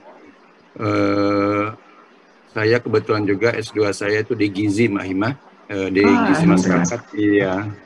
Jadi begitu Mbak Hikmah menjelaskan masalah stunting, ya memang sangat sedih kita ya. Negara yang kaya raya seperti ini masih ada masyarakat kita yang masih stunting gitu ya. Apa saja bisa dimakan gitu untuk mengatasi gizi kita gitu. Tapi inilah kenyataannya begitu. Ini apakah mulai mungkin dari rumah tangga sudah salah asuh, di pemerintahan juga mungkin sudah salah asuh gitu ya. Sehingga apa ini yang terjadi gitu. Nah, sehingga saya sangat menarik tadi Mbak Hikmah menyampaikan pengasuhan gitu. Jadi kalau kita lihat Nabi Muhammad Rasul kita pun kan diasuh, jadi tidak oleh orang tuanya begitu ya, tapi oleh pamannya, sehingga menjadi orang yang sangat sukses di dunia ini dan mungkin di akhirat nanti gitu ya, sangat sukses gitu. Ya, segala dia punya kecerdasan intelektual, mempunyai kecerdasan rohaninya gitu. Nah ini sehingga tadi apa yang disampaikan dari Sumatera Barat tadi memang ada keluhan seperti itu, sehingga ada kecenderungan ibu-ibu adanya atau ibu-ibu tidak punya waktu atau kurang waktu untuk mengasuh anaknya karena kesibukan. Jadi memang kalau saya lihat begini, jadi untuk melakukan pengasuhan ini perlu pengorbanan memang, ya perlu pengorbanan. Ada yang saya tidak menyarankan untuk berhenti bekerja begitu ya. Tapi memang ada yang sangat ekstrim gitu. Ada teman-teman saya itu daripada saya menelantarkan anak saya lebih baik ya memilih salah satu saja begitu. Dia memilih salah satu gitu. Dia memilih salah satu, lebih baik membela anaknya daripada dia harus mati-mati membantu ekonomi keluarga. Nah ini mungkin keputusan yang harus diambil gitu. Karena dia tidak mau anaknya jadi orang terlantar gitu, atau anaknya tidak bisa berkembang dengan baik. Nah, Mbak Hikmah mungkin perlu barangkali nanti apakah nanti ada semacam sosialisasi gitu. Mungkin ada memang kalau di kantor-kantor itu kan kita ada melihat ibu-ibu yang sampai membawa anaknya gitu ke kantor demi untuk mengasuh anak. Tapi kan ini bukan hal yang terbaik gitu, sehingga mengganggu kenyamanan, ketentram kita bekerja begitu ya. Nah, apalagi sekarang ini banyak ibu-ibu yang sudah bekerja gitu. Di kantor saya itu mungkin udah hampir 50% atau lebih 50% ya ibu-ibu bekerja begitu. Jadi sehingga apa? Ya maaf seperti posyandu jadinya. Kantor seperti posyandu gitu. Jadi pimpinan pun akhirnya susah juga mengambil keputusan begitu. Nah, mungkin ini ada semacam aturan barangkali apakah di tingkat paling rendah mungkin di tingkat kabupaten, kota, atau kalau bisa nasional gitu. Ada peraturan bagi ibu yang ibu busu dan ibu bumil gitu ya. Ibu hamil dan ibu menyusui, bagaimana pengaturannya sehingga dia mendapatkan betul-betul mendapat perlakuan yang baik di mana dia tempat bekerja tadi. Contoh kasus tadi kan yang dari Sumbar gitu. Nah, sehingga ini ada semacam toleransi atau konsekuensi bagi karena intinya ingin menyelamatkan generasi penerus anak bangsa, itu kan tujuannya itu gitu.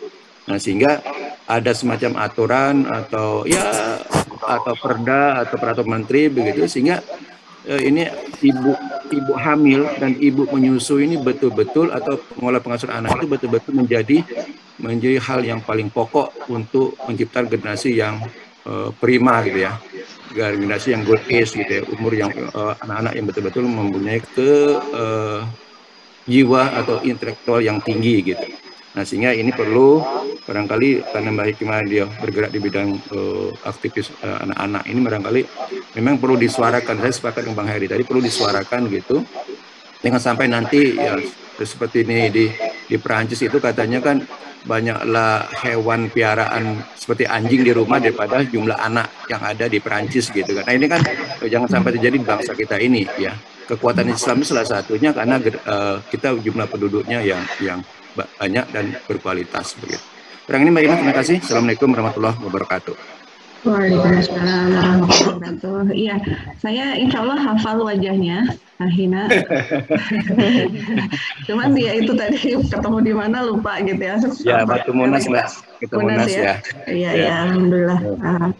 Jadi benar sekali tadi yang disampaikan. Makanya disitulah kita mendorong bahwa negara perlu hadir untuk mengambil peran dan posisi ini, karena tanggung jawab tentang anak itu bukan hanya tanggung jawab keluarga saja, tetapi masyarakat dan pemerintah pun memiliki tanggung jawab tentang itu. Beberapa peraturan yang kami minta coba untuk diperbaiki gitu ya, terkait dengan kepentingan terbaik anak ini, misalnya cuti melahirkan diperpanjang, kemudian adanya tempat penitipan anak bagi ibu bekerja gitu kan. Kalau bekerja itu kan kadang-kadang tidak sekedar hanya hubungannya antara dengan pemerintah. Nampaknya sinyal Mbak Himanya ya.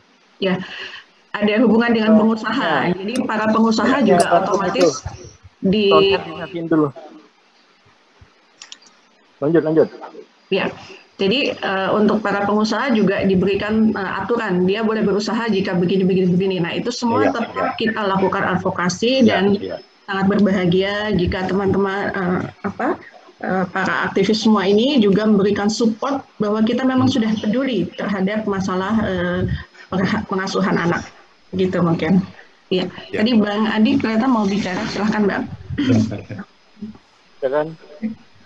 Bang Andi katanya. Monggo, Bang Andi.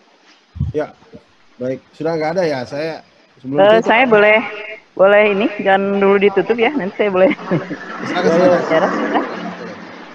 Baik, siapa dulu? Boleh saya atau yang lain? Ya, silakan. Baik, terima kasih. Mohon maaf ini agak ribut. Karena ini di daerah wisata. Oh, gitu. Saya sambil mengasuh anak saya. Saya punya anak 10 tahun. Baik, terima kasih luar biasa. Alhamdulillah pertemuan hari ini saya bisa hadir dan terutama juga bisa menyimak paparan yang saya kira ini baru pertama kali ya dalam pertemuan jika BKPRMI Teh Siti, yang menurut saya ini saya sedih banget gitu ya, kenapa Teh Siti harus keluar dari Komisi Perlindungan Anak gitu ya. Jadi tepatlah Teh Siti di sana, mudah-mudahan nanti ke depan juga bisa maju lagi, tentu mungkin dalam wadah yang lain atau apa, dan terutama BKPRMI yang mempelopori menyangkut masalah bagaimana tadi kan ada kekerasan di dalam rumah tangga, menyangkut juga kebebasan anak, kemerdekaan anak ini memang saya konsentrasi juga salah satunya adalah di hak itu, karena memang saya kan pendidikan anak ya jadinya.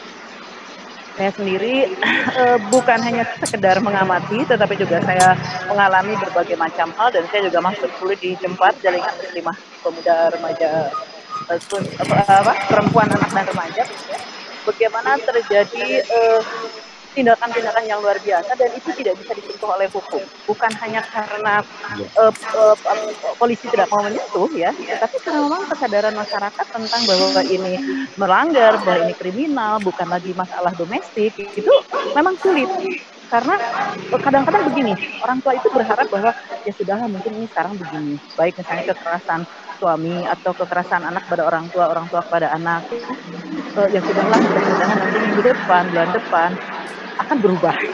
Tapi ternyata justru semakin dibiarkan akan semakin menguat dan merasa itu biasa-biasa saja. Dari kemarin kamu nggak protes gitu ya, kok sekarang kamu baru protes gitu. Dan kita mau memberitahu itu kan bukan hanya wilayah, kamu mestinya ngerti deh. Mesti sih kamu orang Islam nggak ngerti misalnya gitu ya. Tapi bagaimana kita mesti punya program yang jelas sebagai organisasi ya, dari KBKPRMI atau apapun kita bergabung di organisasi, itu menjadi program yang betul-betul sistematis, dibuat dengan lebih baik. Sehingga kayak misalnya tadi program pemberdayaan perempuan di KBKPRMI itu harusnya dikuatkan. Saya sebetulnya berharap sudah dari dulu ya, dari dulu sebetulnya kalau saya sih menunggu gitu ya, menunggu karena memang saya juga punya banyak tugas.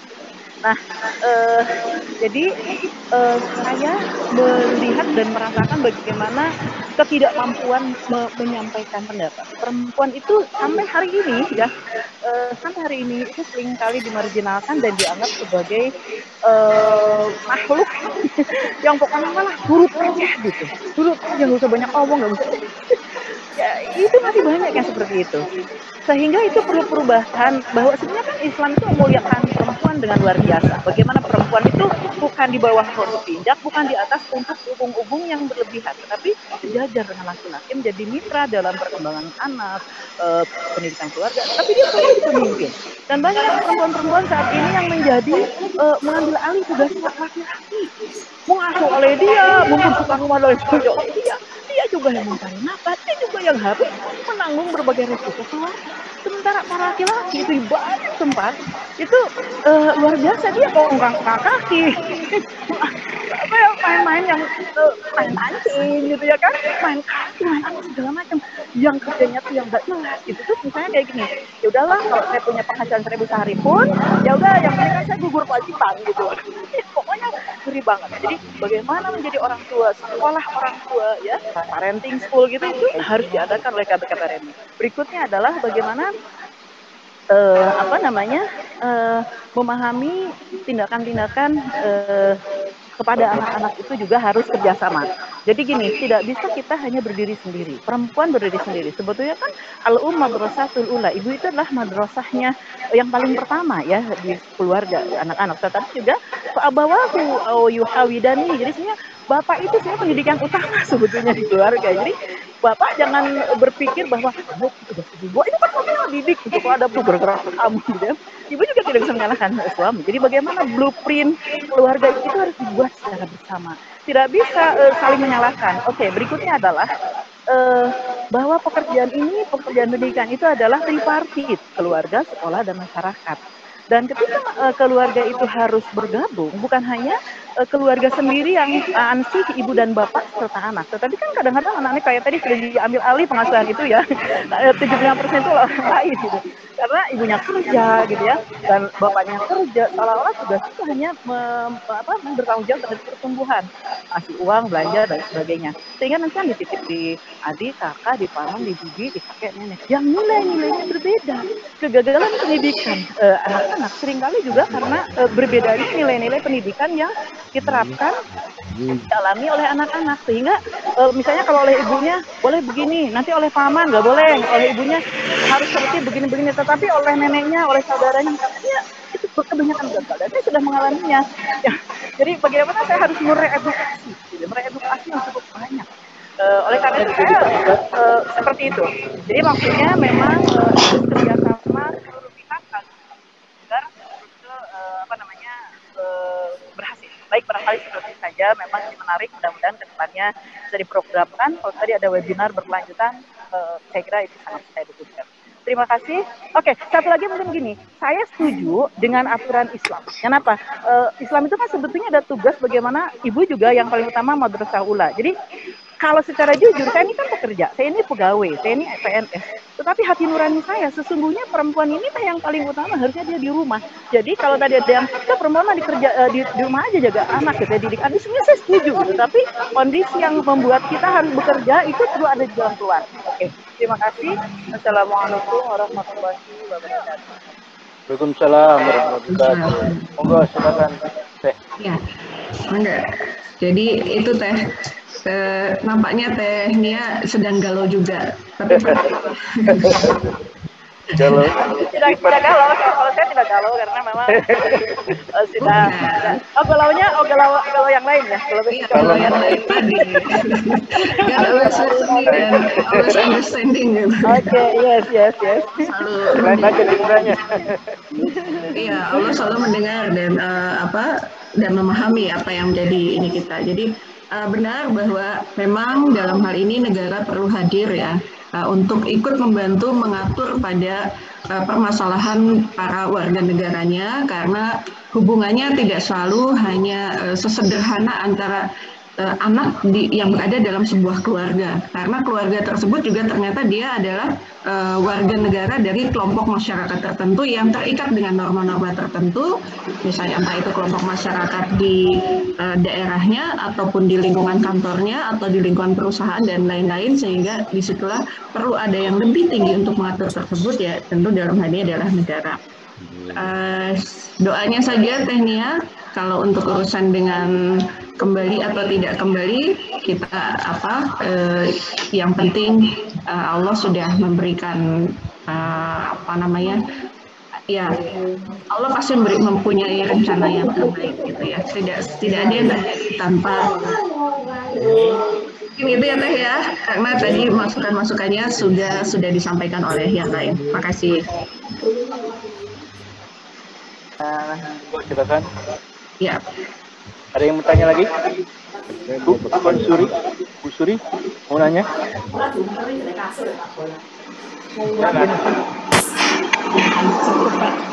Oh, silakan. Ada yang nambahin?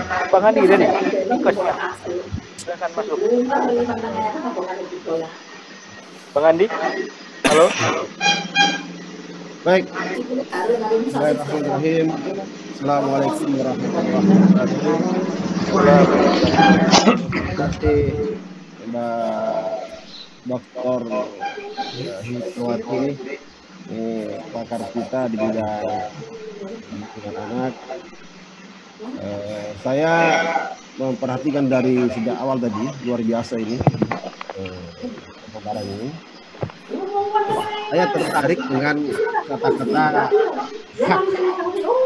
kata hak kemerdekaan anak, ini menarik ini. Oleh karena itu saya setuju Mbak Hikmah ini bahwa negara harus hadir untuk kemajuan bangsa dan negaranya. Karena kata hak itu ada konsekuensi hukum. Kata hak itu ada konsekuensi hukumnya. Makanya ini seharusnya harus diatur dalam peraturan perundangan. Kalau kita bercermin berpedoman pada Al-Quran, harta dan anak itu kan adalah perhiasan kehidupan dunia. Ini konteks ini. Harta dan anak-anak itu adalah perhiasan kehidupan dunia. Auzubillahi minasyaitonirrajim. Bismillahirrahmanirrahim. Al-malu wal banuna zinatul hayatid dunya wal baqiyatus salihatu khairun inda rabbika sawaba wa khairul amala. Ini luar biasa ayat ini, memberikan pedoman kepada kita di dalam surah Al-Kahfi ini. Saya setuju tadi dipaparkan bahwa Al-Quran juga mengatakan Mbak Hikmah ini tentang ada hak-hak kemerdekaan anak ini. Ada 4 yang saya catat sebenarnya yang merupakan hak anak yang dilakukan oleh Al-Quran. Dan sebagian tadi sudah dijelaskan oleh Mbak Hikmah dalam konteks paparan ilmiah. Yang pertama adalah betul hak anak untuk hidup. Ini sebagaimana diatur dalam Al-Quran pada surat At-Takwir ya. Penulisan At-Takwir ya. At-Takwir ayat 8 sampai 9 itu. Jadi hak hidup di sini katanya bayi-bayi itu kan dulu kan dibunuh-bunuh ya. padahal siapa yang berdosa di situ. Nah, itu yang pertama, itu hak anak untuk hidup. Apakah termasuk di dalamnya adalah di luar pernikahan resmi, itu tetap harus hidup. Ini dijamin oleh Al-Quran ini. Di surat Takwir. Ya. Yang kedua, hak anak untuk mendapatkan pendidikan. Ini luar biasa ini. Ini sudah diatur tadi dengan ada berapa tadi? Ada 5 kompetensi kecerdasan jamak ya. Bahasa ini ada linguistik, musikal, logikal, matematikal, interpersonal, spasial dan seterusnya. Ini menarik ini. Ya, betul memang sesuai dengan kapasitasnya. Saya setuju itu Mbak Hikmah itu. Bahwa memang semua Al-Quran sudah mengatur itu. Walaupun konvensi PBB itu juga sebagian sudah, saya pikir itu bercermin pada Al-Quran itu. Sebagaimana di dalam Quran dialog antar Luqman dengan anaknya di surah Luqman ayat 13 itu. Yang ketiga yang saya tangkap tadi yang kemarin Mbak Hikmah itu adalah juga disampaikan oleh Pak Dr. Heri Basar Tanjung sama Dr. Andi Muhammad Yasin. Mari kita melahirkan secara alami ya. Dan mari kembali melahirkan secara normal. Ya, secara normal. Dan yang kedua ada konsep tadi menyapa anak dalam kandungan. Ya, ini menarik ini. Dan di dalam Al-Quran dijelaskan itu tentang janin adalah nikmat Allah Subhanahu Wa Taala. Ada 3 surat yang mengatur ini. Ada surah Asyura, kalau salah ya, Asyura ayat 49 dan 50. Ada surah An-Nahl 58-59 dan ada surah An'am 151. Ini menggambarkan bahwa janin itu adalah hak hidup. Nah, bagaimana responsibility-nya tadi menyapa anak dalam kandungan dan seterusnya. Ini bagaimana perempuan bila melahirkan dan seterusnya. Ini menarik ini. Dan ini saya kira ini perlu diatur kembali ini bahkan Undang-Undang ASN aparatur sipil negara itu sudah memberikan keluasaan bagi bagi ibu-ibu yang bahkan yang bukan hanya hamil melahirkan sudah sampai kepada yang tadi itu yang menstruasi itu lansia panjang itu. Ini sebenarnya prestasi terbesar bagi Kementerian Perlindungan Anak dan juga kepada perempuan ya, masuk Komisi Hak Perlindungan Anak ini memberikan keleluasan kepada hak-hak bagi perempuan yang menstruasi sampai kepada yang hamil. Jadi ada 3 sumber ayat surat yang sumber surat bisa kita masukkan dalam konsep ini bahwa janin itu adalah bentuk nikmat oleh Allah Subhanahu Wa Taala. Yang keempat yang saya ingin sependapat dengan Pak Hikmah itu bahwa tadi sudah disampaikan oleh Dr. Andi Muhammad Yasin tadi bahwa tentang hak mendapatkan ASI ya. Tadi sudah salah tuh. Ya. Nah, hak mendapatkan ASI di dalam Al-Quran diatur dalam surah Al-Baqarah ayat 233 itu. Jelas sekali itu. Dia sudah selama 2 tahun dan sapi dan seterusnya. Iya. Ya.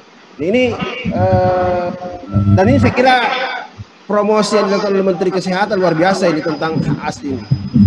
Nah, karena ini adalah hak ya, perlu memang ada hukum. Sekjen ini juga harus kita menghimbau. Kita bikin surat edaran kepada seluruh kantor kementerian dan mal-mal karena baru sebagian kecil ini yang memberikan hak menyusui ASI ini. Kalau kita lihat ada di kantor di kantor saya itu sudah ada tempat ruang untuk menyusui ibu-ibu itu. Dibuatkan satu tempat ruangan tersendiri di kantor-kantor di bandara-bandara internasional juga sudah ada menyusui.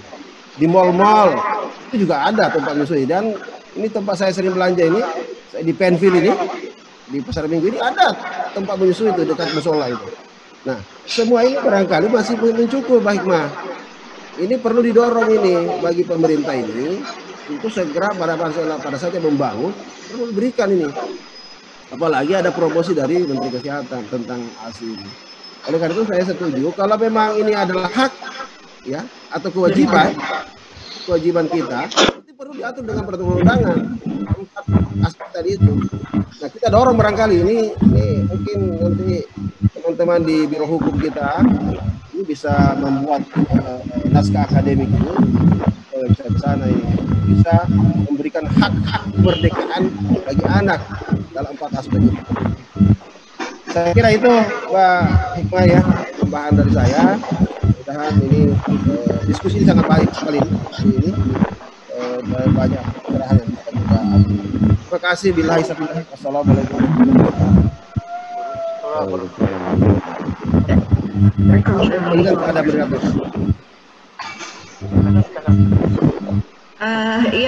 Saya sedikit tadi. Terima kasih Bang Andi, Ketua Umum. Sebentar Mbak Hikmah, bentar. Ada satu lagi tentang stunting tadi.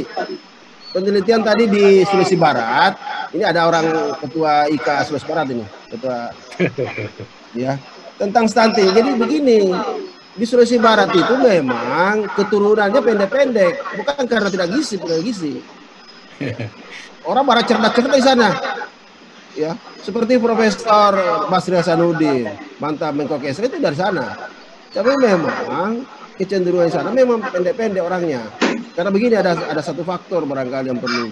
Mungkin benar kalau saya salah mohon dimaafkan. Bahwa ke sana memang banyak pernikahan yang terlalu dekat. Gitu. Jadi mungkin salah satunya itu sehingga dia memang pendek-pendek. Tentang gizi di sana luar biasa. Makan ikan di sana. Luar biasa sana. Memproduksi ikan, memproduksi pertanian sana. Jadi bukan persoalan gizi barangkali, tapi memang keturunannya pendek-pendek sana. Ya saya kira gitu ya, supaya tidak bias ini dalam penelitian ini dalam stunting di Sulbar. Terima kasih. Terima kasih Bang Andi. Jadi ada 2 hal yang akan saya coba tanggapi. Pertama kalau tentang stunting, ini izinkan saya share ya. Karena ini ya terbatas ya. Enggak, tolong di-cut ya karena ada wajah anak. Enggak boleh nih karena ini di Mbak Fitnah. Di YouTube ini. YouTube ya. Oh, ya, ada YouTube. Ya kan, jadi pada kasus itu kami mendapati berdasarkan data yang didapat oleh Kementerian Kesehatan. Jadi bukan semata-mata kita mengambil data sendiri.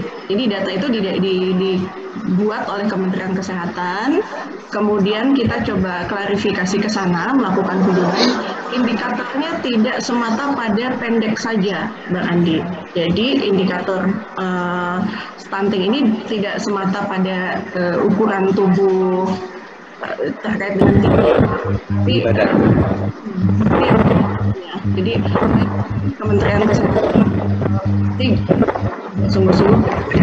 Pada kasus yang kita temui saat itu, sang ibu menikah dengan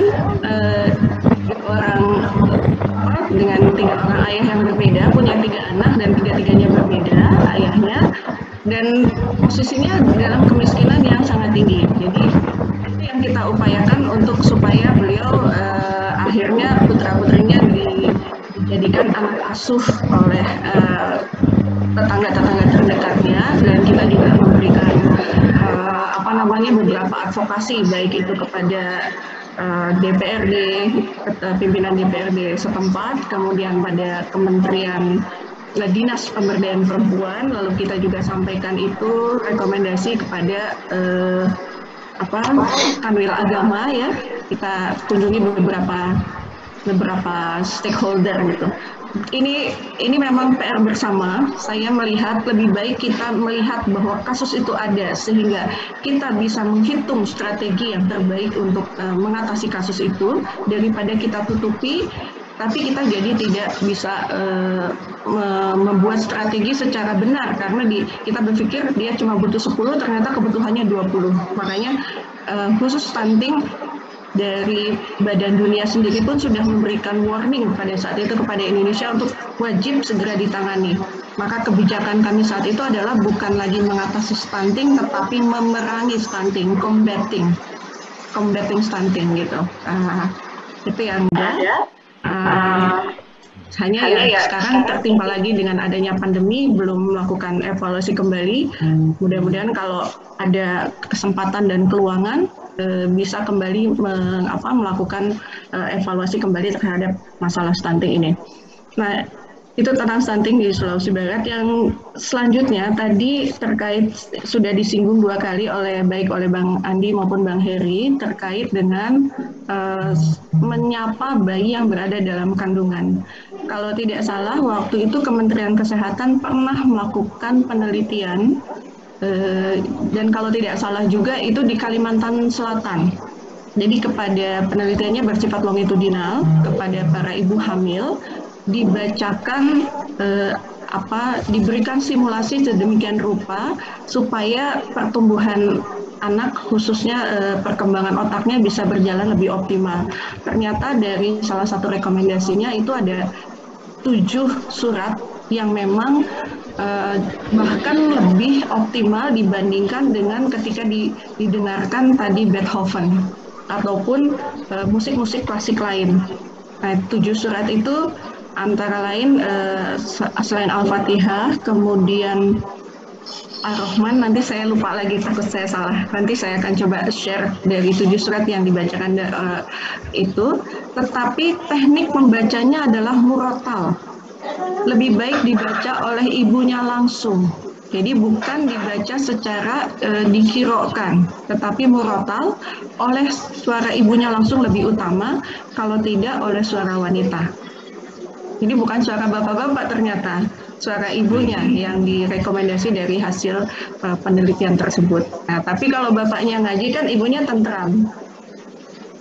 Jadi ya saling berkesinambungan satu sama lain. Mungkin itu saja bahwa ternyata dari Al-Quran itu lebih optimal dibandingkan dengan memperdengarkan musik klasik dari rekomendasi penelitiannya. Terima kasih. Baik, Mak, saya tambahkan sedikit ya. Ini fakta Ya. Fakta tentang bagaimana menyapa anak dalam kandungan. Ini anak saya ini namanya Andi Muhammad Arif ini. Ini ibunya itu hampir tiap hari mendengarkan ayat Al-Quran. Ya, menyanyikan, menyanyikan dan seterusnya. Apa yang terjadi? Pada saat 10 bulan dia lahir, 10 bulan bisa bisa bicara dan bisa berjalan. Ya, 10 bulan. Ini luar biasa ini. Nah, ini mengenalkan itu. Jadi menyapa ini luar biasa. Dan itu cerdas sekali anak ini. Iya. Ya. Saya kira dulu hiperaktif, betul kata tadi. Saya kira hiper di. Wah, karena masih kecil sudah bisa bernyanyi, sudah apa. Ternyata Al-Quran efeknya luar biasa. Jadi seperti itu. Jadi itu fakta itu. Mukjizat ya, ajaiban ya. Dan ini adalah bulan turunnya Al-Quran. Mudah-mudahan kita juga mendapatkan rahmat dan karomahnya. Izin nyambung kan dah? Ya. Bu Siti, alhamdulillah. Saya mau coba nyambung saja dari yang disampaikan oleh Kakanda Ketua Umum tadi, khususnya tentang bagaimana anak bisa menikmati kemerdekaannya dalam menikmati Islam, khususnya seperti di Ramadan kali ini, saya ingin mengatakan bahwa tradisi Ramadan bagi anak-anak membiasakan puasa sejak dini itu masih menjadi kultur yang agak aneh atau membahayakan bagi anak. Saya seperti pernah diceritakan kemarin oleh Mas Bambang bahwa anak saya juga melakukan seperti dilakukan oleh tradisi oleh Mas Bambang dengan mengenalkan kepada masjid dan kemudian membiasakan sejak dini dia sudah melakukan puasa 1 full penuh pada saat umurnya 3 tahun. Dan itu sebuah kebahagiaan di mereka, tidak keterpaksaan. Tapi apa yang terjadi? Karena kultur kebudayaan kita yang menganggap itu adalah sebuah pemaksaan kepada anak, kami orang tua akhirnya dari keluarga besar dijadikan bulan-bulanan katanya. Kamu nyiksa anak gitu kan. Anak belum mampu untuk berpuasa, kasih setengah hari sajalah. Tapi ternyata anak itu ternyata bahagia dengan itu. Apalagi kemudian kalau misalnya anak saya yang terakhir kalau melihat anak-anak kakak-kakaknya sudah berpuasa, mulai dari umur yang 2,5 tahun pun sudah mengikuti puasa. Dia pengen mengikuti seperti kakaknya, tidak makan, tidak minum. Walaupun kita masih mengatakan kalau lapar, haus boleh minum, tapi dia paksakan tidak. Nah, itu yang kemudian saya ingin katakan kultur menjadi kebudayaan di kita ini yang menjadi sebuah momok gitu ya. Momok dalam kemerdekaan anak ya. Mengatakan bahwa saya boleh. Yang akibatnya apa? Pada saat hari raya itu mereka diberikan kebebasan oleh keluarga itu. Udah boleh makan apa saja terserah, nggak boleh, jangan dilarang ya. Padahal kan nggak harus seperti itu gitu kan. Nah, itulah yang saya bilang bahwa kita mencoba memberikan pendidikan edukasi secara Islam kepada anak dalam kultur budaya kita juga menjadi sebuah tantangan. Kebudayaan di masyarakat menjadi sebuah tantangan. Hal yang kedua saya ingin paparkan di sini adalah tentang hak anak di mata hukum. Saya kok sempat saya bicarakan gitu kan, kenapa para advokat, para wartawan mempunyai hak imunitas di mata hukum sehingga dia harus lewat lembaga khusus baru boleh dipidanakan. Pertanyaannya kenapa anak tidak mempunyai hak itu? Walaupun ada pengadilan anak. Tapi siapa yang mengasesmennya bahwa dia boleh dipidanakan? Siapa yang mengizinkan bahwa polisi boleh melakukan tindak pidana, menangkap dan melakukan pendidikan secara pidana kepada anak karena kesalahannya? Padahal anak itu kan di bawah, anak itu ada batas umurnya yang 18 tahun ke bawah. Nah, hal itulah yang saya katakan mestinya fungsi KPAI kalau memang dia lembaga negara yang benar, yang ingin dimanfaatkan, dioptimalkan, mestinya menjadi lembaga yang sama seperti PWI atau di advokat Peradi atau Kadin gitu ya.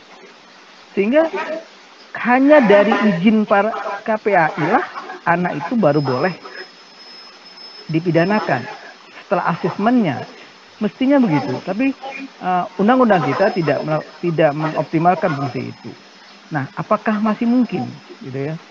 Sayangnya mungkin UKI Hikmah tantangannya di dalam sana cukup berat gitu kan, sehingga itu mungkin menjadi sebuah perjuangan gitu ya. Tapi mudah-mudahan ini bisa di teman-teman di bidang hukum bisa melakukan kajian-kajian, mungkinkah itu bisa dioptimalkan fungsi, karena anak tidak mungkin dia melakukan kejahatan kalau tidak ada yang ditirunya atau ada suatu keterpaksaan sehingga dia melakukan itu. Mungkin itu ingin saya tambahkan tentang hal-hal yang berhubungan dengan Ramadan dan hal-hal tentang hukum. Terima kasih. Ya, terima kasih Ahli Fahmi sudah diingatkan terkait dengan puasa pada anak. Ini juga sesuatu yang menarik. Saya mengambil ilustrasi ya. Kalau berdasarkan fungsi dari lambung kita, kalau puasa kan berkaitan banget dengan lambung, itu terjadi pengosongan antara 2 sampai dengan 3 jam. Nah, pada saat saya masih berpraktek di klinik misalnya, pada pasien dengan pasien diabetes mellitus. Nah, pasien tahu ya, kan salah satu keluhannya itu kan pasti sering lapar, sering haus, sering pipis ya, polidipsi, polifagi, poliuri gitu kan. Jadi artinya kalau kita batasi 2-3 jam dengan posisi sering lapar itu tentu akan sangat menyiksa. Gitu kan. Tetapi justru pada pasien-pasien diabetes yang nakal, tanda kutip ya, maksudnya gini, kita sudah mengatur jadwal makannya seperti apa, kapan boleh makan, karena kalau pengaturan dia itu biasanya fungsinya kita singkat saja menjadi 3J. Jumlahnya kita atur, jenisnya kita atur, kemudian jadwalnya kita atur. Nah, pengaturan jadwal ini. Pengaturan jadwal dikondisikan sedemikian rupa, dikaitkan dengan kapan lambung kita akan kosong gitu. Nah, itu dalam pasien yang nakal itu karena posisi laparnya sangat tinggi, dia suka mencuri makan. Misalnya jam segini udah nggak boleh makan tapi lapar, akhirnya dia ke kulkas gitu kan, ngambil lagi dan seterusnya. Nah, Tapi aneh bin ajaib, kalau kita suruh puasa, dia bisa menahan itu. Sehingga pada beberapa kasus pasien-pasien yang non-insulin dependent diabetes mellitus, jadi yang tidak tergantung pada insulin, itu justru dia sembuh dengan puasa.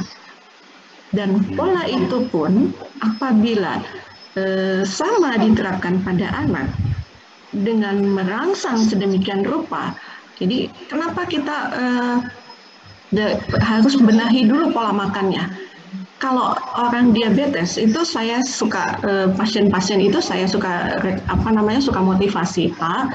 Baiknya kalau makan makanan itu jangan makanan yang sudah jadi misalnya di blender gitu. Kenapa? Karena itu tidak, ini saya lupa ada ahli gizi di sini, nanti silakan menambahkan.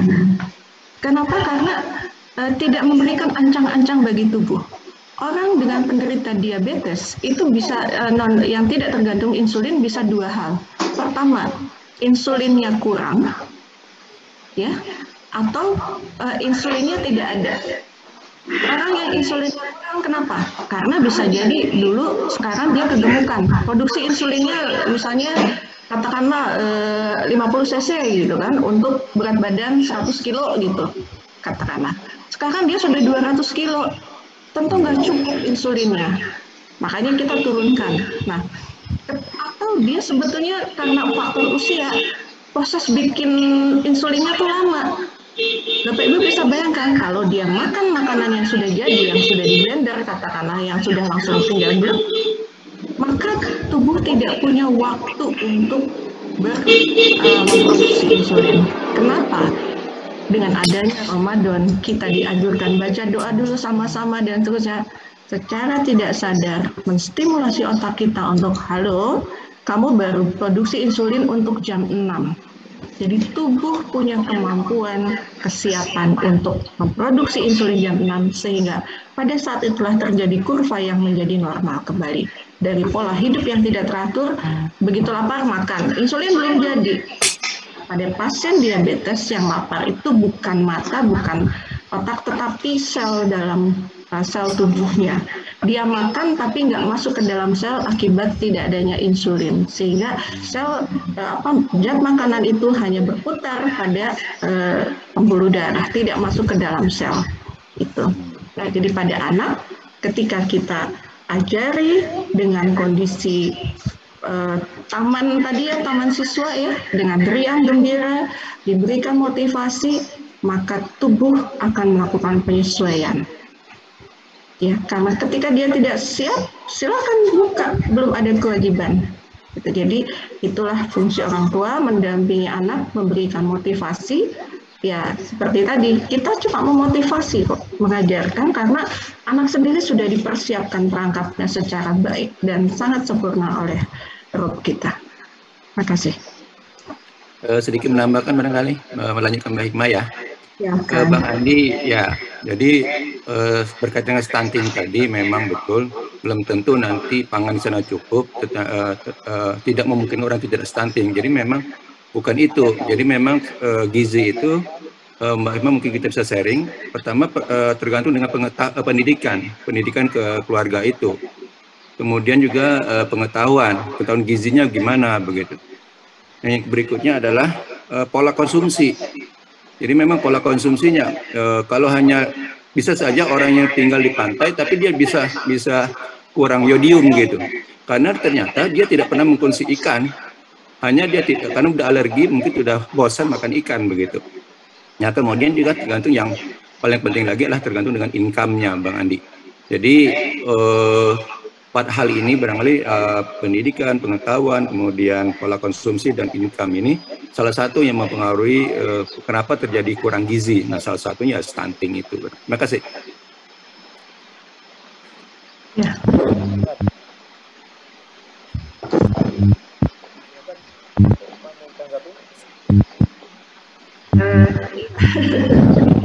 Sementara kita fokus dulu di pembicaraan ini. Terima kasih Pak Al-Hanan sudah menambahkan masukan. Ya. Ini kita sudah melewati waktu, Dari ngantuk ya. Udah setengah 12 ya. Ada Tidak terasa. kapan ke masjid? Iya. Oke, kita mengingatkan juga, tapi ke depan kita akan bertemu lagi dengan Pak Dokter dari Baharul Tanjung ya, kalau nggak salah jadwalnya. Betul ya Bang? Ya, Ustaz, insya Allah siap. Mungkin perlu disampaikan judulnya Pak, biar ada yang dengar Ya, tentang nanti malam saya kasih ke Pak Sekjen. Saya cuma pesan satu saja kepada Bang Andi. Ini isunya Mbak Dr. Siti Hikmah ini kalau boleh di headline dan dijadikan seri GAK 234 sebelum menjadi program kerja IKA ke depan. Saya kira ini luar biasa. Iya. Itu saja Pak Sekjen, titip saya dibuat 2-3 kali pertemuan dan itu menjadi kampanye IKA BK Premi ke depan bersama-sama. Jangan selalu menyatakan negara ini udah kelelahan, balik ke bangsa aja lah, kepada umat. Terima kasih. cukup ya. Mana yang lain? Ya. Cukup ya. Cukup ya.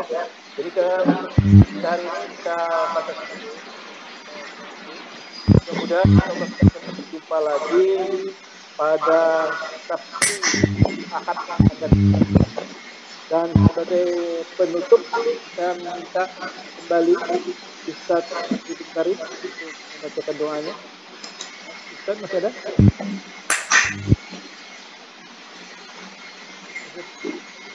Terima kasih.